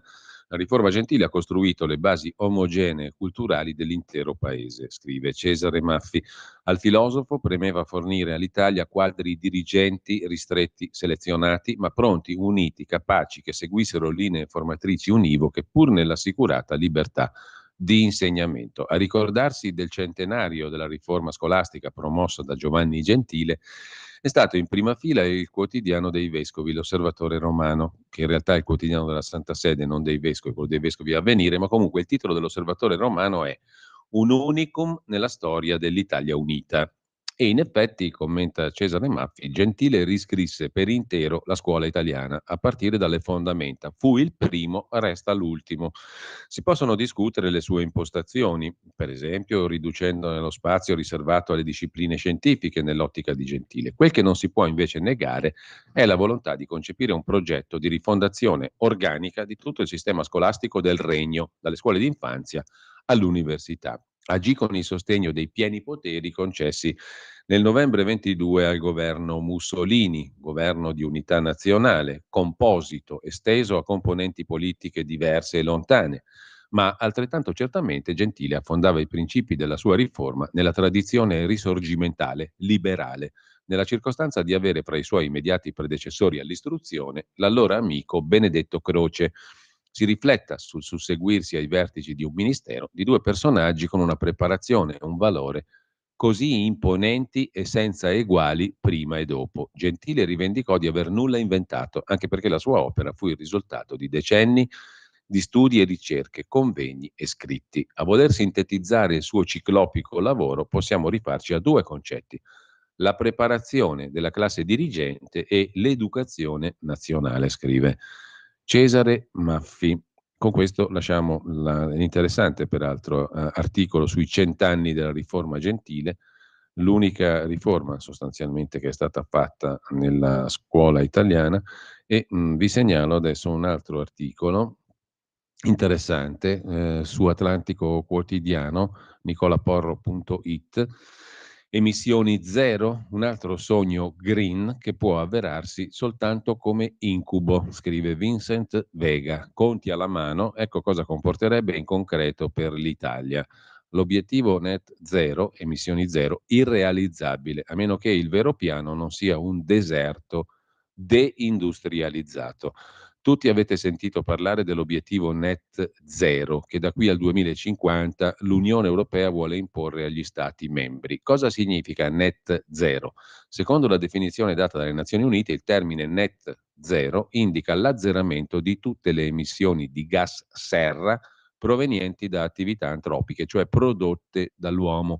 Sempre secondo le Nazioni Unite, raggiungere lo zero netto entro il 2050 significherebbe contenere l'aumento del riscaldamento globale entro 1,5 gradi centigrado, limite oltre il quale il cambiamento climatico minaccerebbe di rendere invivibili alcune parti del pianeta. Saltiamo la discussione sull'effettiva utilità di questo intento, sulla veridicità delle affermazioni dell'ONU. Ci limitiamo a ricordare che buona parte della comunità scientifica non concorda con quelle conclusioni, che ne dicano i cosiddetti divulgatori scientifici e fact checkers alla matriciana dei noantri. Viceversa, accettiamo pure il guanto di sfida e vediamo cosa significherebbe per l'Italia, in concreto, implementare rigorosamente le politiche net zero, facendoci due conti della serva sulle modifiche che dovremmo apportare alla configurazione del nostro sistema tecnologico a parità di tenore di vita attuale, per fare anche noi la nostra parte in questo folle volo, come direbbe l'Ulisse di Dante. Prima di cominciare, bisogna fissare le idee sul consumo medio annuale attuale di energia elettrica in Italia. Nel 2022 il consumo medio di energia elettrica in Italia è stato di 317 terawatt ora. Per chi non avesse molta dimestichezza con le conversioni tra unità di misura dell'energia, corrispondono a 317 miliardi di kilowattora. Vi chiederete perché siamo partiti dal consumo di energia elettrica? Lo capirete presto. Ovviamente, condicio sine qua non per realizzare l'obiettivo net zero è di abbandonare del tutto il consumo di combustibili fossili e di idrocarburi, che è condizione necessaria ma non sufficiente. Oltre a quello, dovremmo infatti analizzare anche l'azzeramento degli allevamenti, l'azzeramento dell'utilizzo dei fertilizzanti chimici, l'azzeramento della produzione di plastiche, eccetera. Per semplicità, focalizziamo l'attenzione solo sulla trasformazione profonda del sistema di produzione e consumo di energia che si renderebbe necessaria dopo l'abbandono dei combustibili fossili e nel passaggio all'utilizzo di energia interamente da fonti rinnovabili. In attesa della nascita di tecnologie innovative di cui oggi non c'è traccia, l'energia dovrebbe necessariamente provenire da tecnologie consolidate: idroelettrico, eolico, fotovoltaico, biomasse, al limite attraverso la loro intermediazione mediante vettori energetici, primo fra tutti il cosiddetto idrogeno verde, ma anche la cosiddetta e-fuel, cioè benzina sintetica. In tutta evidenza, gli utilizzatori finali dovranno adattarsi a consumare solo energia rinnovabile. Cominciamo la nostra analisi da questi ultimi. Esaminiamo le tre principali tipologie di consumo in modo da calcolare una stima del futuro fabbisogno di energia elettrica e di materie prime critiche. Primo capitolo ha analizzato la mobilità, secondo capitolo ha analizzato il metano, terzo le acciaierie, il fabbisogno complessivo, la produzione di energia rinnovabile. L'articolo è molto lungo, se volete potete leggervelo con molto profitto, direi, perché la tesi di fondo è proprio questa qui. Emissioni zero, un altro sogno verde, green, che può avverarsi soltanto come un incubo. Il molto lungo articolo lo trovate in home page su Atlantico Quotidiano nicolaporro.it, mentre sulla bussola, nuova bussola quotidiana, la nuova bq.it, vi segnalo due articoli su tema affine sull'Unione Europea ecologista del professor Luigi Mariani dell'Università di Milano. Due puntate sul ripristino natura, la legge sul ripristino della natura di cui avevamo parlato. È innaturale per l'uomo, è un ossimoro. E la legge sul ripristino della natura, secondo il professor Mariani, è innaturale per l'uomo. La natura che conosciamo è addomesticata dall'uomo, lo constatava anche Leopardi 2 secoli fa. Il nuovo regolamento dell'Unione Europea per il ripristino della natura avrà un impatto potenzialmente devastante sul nostro habitat, scrive nella prima puntata che trovate sulla nuova bq.it il professor Luigi Mariani. Nella seconda c'è il focus sull'agricoltura. Il ripristino della natura è una disgrazia per l'agricoltura. Nella seconda e ultima parte dell'analisi sul nuovo regolamento europeo per il ripristino della natura. L'impatto sull'agricoltura di questi piani europei sarà un balzo indietro. Di fatto l'Unione Europea sposa l'idea della decrescita felice, sostiene il professor Mariani. Sono due articoli molto interessanti. Sulla nuova bussola quotidiana. Sul sussidiario, invece, lodevolmente, c'è una questione che riguarda gli armeni del Nagorno-Karabakh o Artsakh in lingua armena. L'Unione Europea è schiava del gas dell'Azerbaigian e gli azeri restano impuniti. Allo stremo 120.000 persone che vivono in questa enclave del Nagorno-Karabakh, che in lingua armena si chiama Artsakh. L'Azerbaigian sta bloccando ancora il passaggio di viveri, medicinali e persone verso l'Artsakh. È crisi umanitaria. Nessuno fa niente per bloccare il dittatore azero Aliyev, neanche l'Unione Europea. C'è una interessante intervista sul sussidiario.net a Zovinar Ambarzumian, ambasciatrice armena in Italia. E ve la segnalo caldamente su ilsussidiario.net. Mentre vi segnalo invece sulla rivista Pandora, su online naturalmente, su pandorarivista.it, un articolo sull'Azerbaigian, terra del fuoco al centro della geopolitica euroasiatica, e giustamente c'è di mezzo Erdogan, perché Turchia significa Azerbaigian, e Turchia sterminatrice degli armeni, il primo grande genocidio di massa, milioni di armeni trucidati a partire dal 1915, ma con episodi anche precedenti. Il primo vero genocidio al quale si ispirò quel galantuomo di Adolf Hitler. La terra del fuoco, l'Azerbaigian, al centro della politica euroasiatica. Su asianews.it c'è una notizia interessante, viene dalla Cina, sono 200 milioni i cinesi che lavorano per le piattaforme tecnologiche, quasi un quarto, il 25% della popolazione attiva in Cina è impiegata a vario titolo in attività legate ai servizi informatici e dell'e-commerce, del commercio via internet. Tra le professioni in più rapida crescita, gli autisti dei servizi di trasporto a chiamata. I 5 milioni di fattorini dopo il Covid hanno ampliato la tipologia delle loro consegne. Il pezzo è breve, molto interessante, lo trovate su asianews.it. Sempre su asianews.it c'è un'altra notizia molto interessante che riguarda l'Iran, dove c'è un picco di morti tra i consumatori di alcol, che è vietato, viene adulterato e muore un sacco di gente. Un ex consigliere del presidente Ahmadinejad ha chiesto finalmente la legalizzazione dell'alcol, nonostante il bando totale agli alcolici imposto dalla rivoluzione del 79, Khomeini. Nella Repubblica Islamica dell'Iran il contrabbando di prodotti locali è fiorente, ma è esposto al rischio di adulterazioni. Decine di vittime nelle ultime settimane. I riformisti chiedono di affrontare il problema seguendo il modello controllato degli Emirati Arabi Uniti, cioè una sorta di legalizzazione, ma dai conservatori nessuna apertura, sempre su asianews.it. Vi segnalo infine sugli statigenerali.com l'articolo del professor Paolo Natale su cosa fa la politica, Partito Democratico, anno zero, clima da ultima spiaggia per il PD, reduce da una delle peggiori performance elettorali della sua breve storia nelle politiche dello scorso anno, ribadita in quasi tutte le successive consultazioni regionali o comunali. Il risultato delle legislative non è stato neanche accompagnato da una tenuta della coalizione di centrosinistra, distaccata di oltre 15 punti da quella di centrodestra. Dopo un primo decennio di competitività, il Partito Democratico non ha mai dimostrato di avere quella vocazione maggioritaria che lo stesso Veltroni aveva indicato come necessaria. L'opinione pubblica, gli iscritti, i cittadini vicini al partito chiedono un cambio di rotta dopo anni di litigiosità e della messa in campo di una reale proposta politica alternativa a quello del governo di centrodestra. C'è stato il risultato anche del voto in Molise il mese scorso, che rappresenta il compimento di tutti i fallimenti del PD. In questa occasione non è più il caso di derubricare il risultato delle amministrative a un evento secondario. Siamo giunti a una sorta di punto di svolta della politica italiana. L'anno zero del PD. Sono caduti tutti i pilastri che sembravano favorevoli alla sinistra. E ne possiamo contare 5, scrive Natale. 1. L'astensione non favorisce più il centro-sinistra. 2.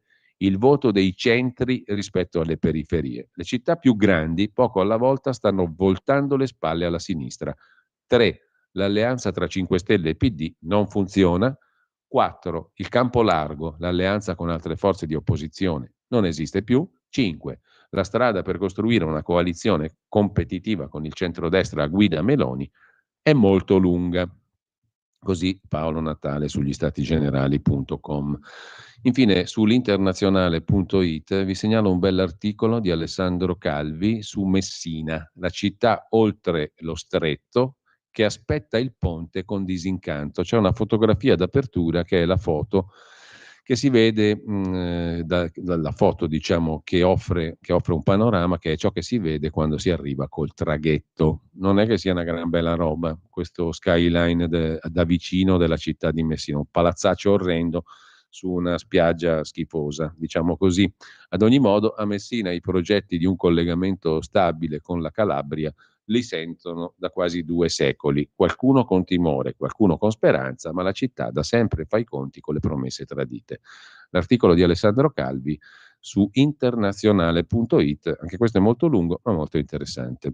Con ciò lasciamo anche le segnalazioni di questi articoli. Vi segnalo molto rapidamente a questo punto alcuni degli articoli selezionati dai giornali di oggi, proprio a volo rapidissimo. Sul quotidiano cattolico Avvenire, Paolo Lambruschi, in primissimo piano, a pagina 2, si occupa della Tunisia, dove dilagano le violenze razziali contro gli africani di pelle scura. Un rapporto shock accusa il paese.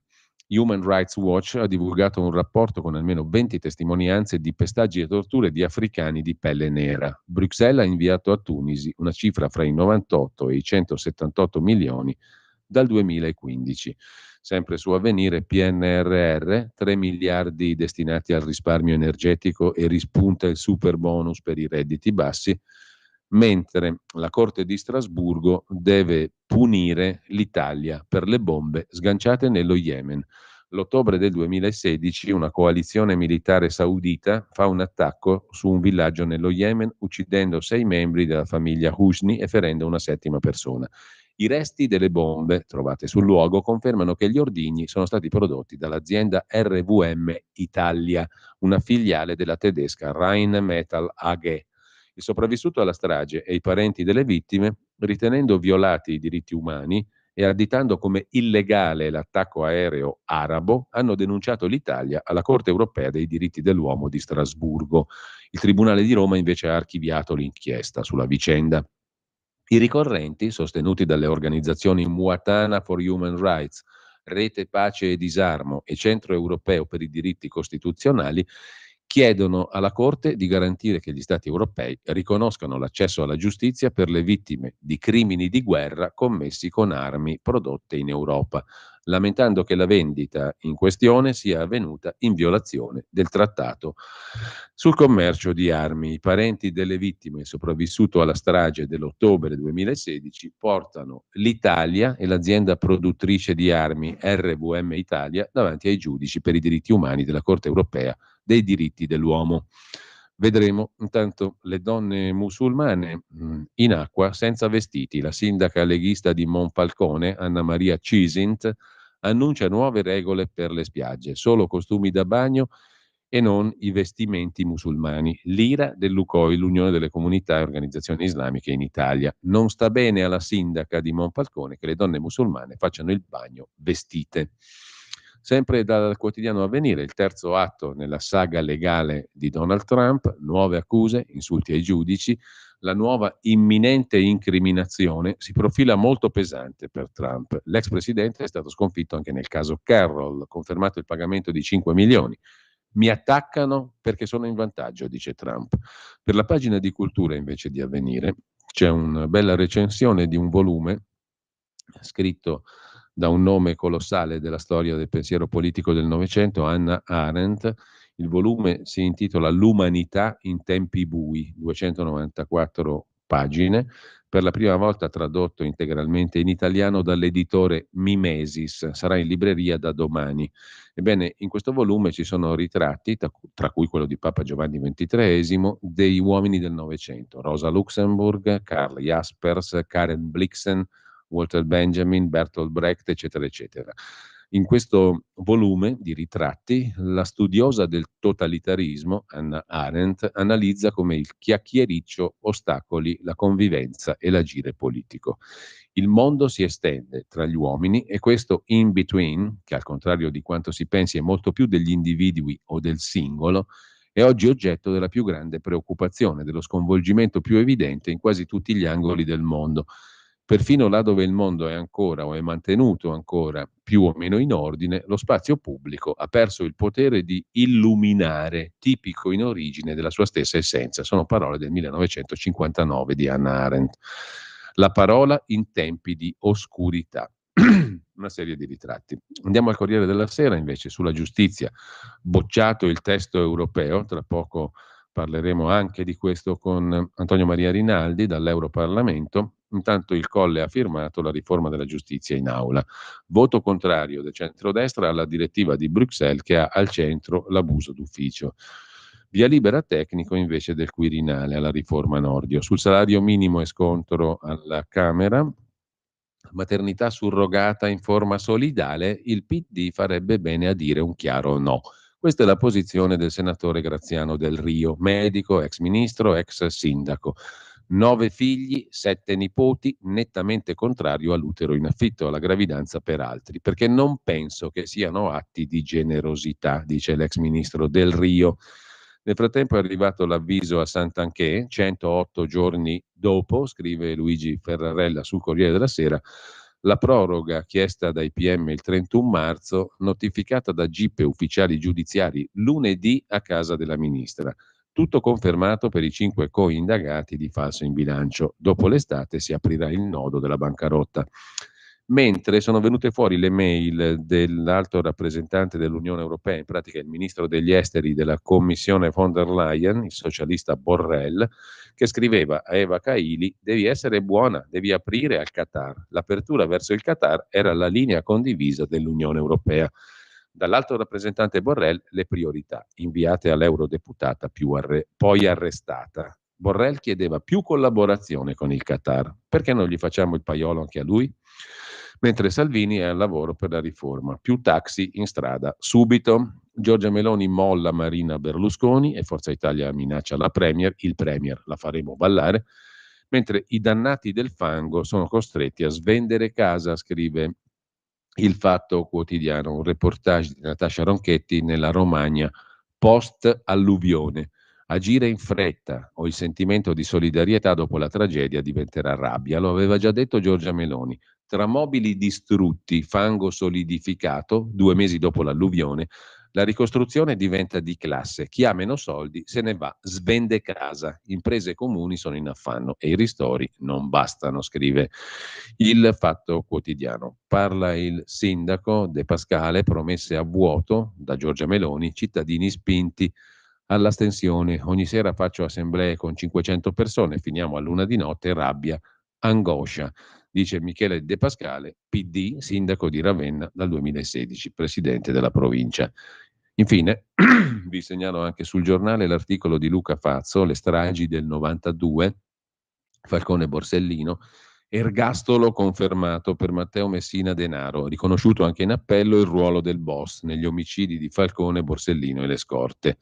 Nel frattempo, racconta il giornale, vince l'ideologia, le auto elettriche per la prima volta sono più vendute di quelle diesel. A giugno immatricolazioni in aumento per le auto elettriche nell'Unione Europea.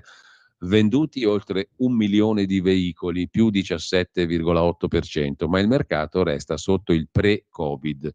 In cima alle preferenze degli acquirenti c'è la benzina, poi le ibride e l'Italia cresce del 9,1%. Le immatricolazioni a giugno 36%, le tradizionali automobili a benzina sono ancora le regine del mercato europeo, i consumatori anche nel 23 hanno acquistato per il 36% auto a benzina, l'ibrido elettrico è in seconda posizione, 24,3% delle immatricolazioni. E poi la grande sorpresa, il motore totalmente elettrico supera per la prima volta le immatricolazioni diesel, 15,1% del mercato totale, con più 66,2% sull'anno precedente, scrive il giornale. Dai big del settore, pioggia di miliardi per nuovi modelli e batterie, le sfide aperte. E ancora dal giornale, frasi shock in rete contro la leghista Silvia Sardone, eurodeputata e consigliera comunale a Milano, minacce alla consigliera anti-Islam, frasi shock contro la leghista Sardone, ti decapitiamo. Lei risponde, non ho paura. E ancora dal giornale il capitolo dedicato a quanto spende la moglie di Macron, abbiamo visto prima, e sul quotidiano Il Giorno invece una paginata dedicata al caso La Russa Junior. Ora lui, il rampollo di La Russa, vuole farsi interrogare, ma la procura prende tempo. In questa fase delle indagini i pubblici ministeri non hanno intenzione di sentire il 19enne. C'è la famiglia del suo amico, il DJ, sotto inchiesta, che fa quadrato, è un bravo ragazzo, contro di lui soltanto balle. Ancora in primo piano sul Giorno una vicenda, ricorderete forse la storia della barca andata a fondo sul lago Maggiore a Sesto Calende. Servizi segreti non lo sapevo, dice lo skipper a proposito della barca piena di spie. Per me erano turisti canadesi. Il titolare del centro nautico, l'obbligo di firma imposto per la richiesta del passaporto. Volevo andare in Russia, Rostov è vicina all'Ucraina, ci vive la figlia di mia moglie.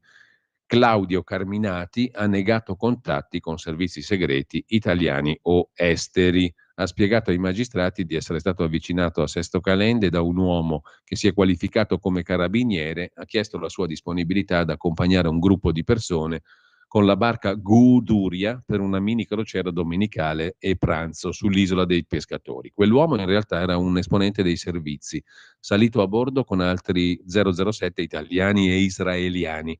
Aveva parlato di una delegazione di stranieri canadesi. La circostanza non ha destato stupore, quella zona del Varesotto è frequentata da stranieri. Durante la gita parlavano in inglese, ha spiegato Carminati, che si guadagna da vivere grazie al turismo lacustre. Skipper, 60enne, indagato per omicidio e naufragio colposi, ha parlato per la prima volta ai magistrati dopo la tragedia del 28 maggio, quando la nave Guduria, sorpresa dalla tempesta, si è rovesciata. Nel naufragio sono morti Claudio Alonzi, Tiziana Barnobi, il pensionato del Mossad Erez Shimoni e la moglie di Carminati, la russa Ania Bozkova. La nave delle spie. Mentre parla con Il Giorno, da Seregno, l'uomo che è stato aggredito per la partita all'oratorio. Volevo fermarli, ho perso un rene e l'aggressore non si è scusato. 5 anni al violento di Daspo. Oratorio di Seregno, 18 giugno, gara di calcio, il Seregno e Lions San Carlo di Muggiò, tra la SD, Polis di Seregno, eccetera. La Lions San Carlo di Muggiò, in campo i bambini sotto i 9 anni. Si gioca, ci si diverte, non tutti. Alcuni genitori iniziano a litigare, parole grosse e spintoni. Un dirigente della Polis interviene per invitare i genitori alla calma. Uno dei genitori dell'altra squadra lo colpisce alle spalle con un forte calcio al fianco sinistro, che lo fa cadere a terra. La partita è sospesa, i giovanissimi calciatori vengono fatti allontanare dal campo. Il dirigente colpito è il papà di uno dei bimbi in campo. Negli spogliatoi cerca di tranquillizzare i ragazzini, ma trascorsa un'ora si accascia, perde i sensi. Ricoverato in terapia intensiva, sottoposto a intervento chirurgico d'urgenza, gli viene asportato un rene. Il papà ultra viene denunciato dai carabinieri. Ora il questore gli ha inflitto un daspo di 5 anni. Terribile la storia raccontata da quest'uomo. La colpa Ecco Giulio, non è siamo del in chiusura calcio, con è la Pierluigi Magnaschi. è la cultura che permea gli adulti, solo i bambini sanno divertirsi. Mi piacerebbe tornare a lavorare, rivedere mio figlio, correre in campo, intervenire, lo rifarei, dice questo pover'uomo. Andiamo a sentire il direttore Magnaschi e poi avremo il colloquio, come al solito, come tutti i giovedì, con Antonio Maria Rinaldi.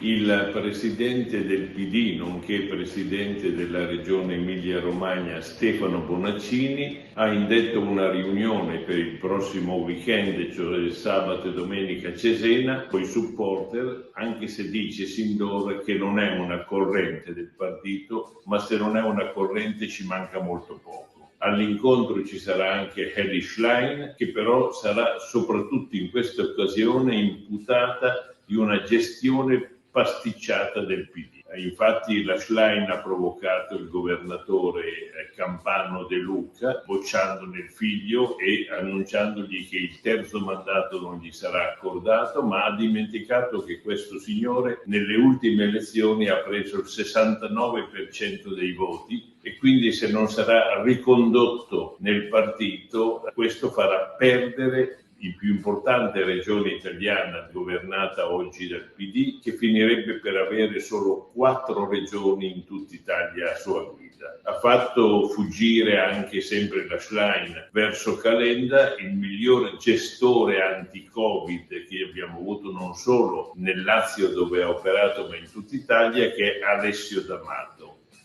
A questo incontro, è una cosa molto importante, sarà presente anche Romano Prodi con una sua relazione. In sostanza l'obiettivo di Prodi e di Bonaccini è riformare l'Ulivo e smetterla di inseguire i 5 Stelle.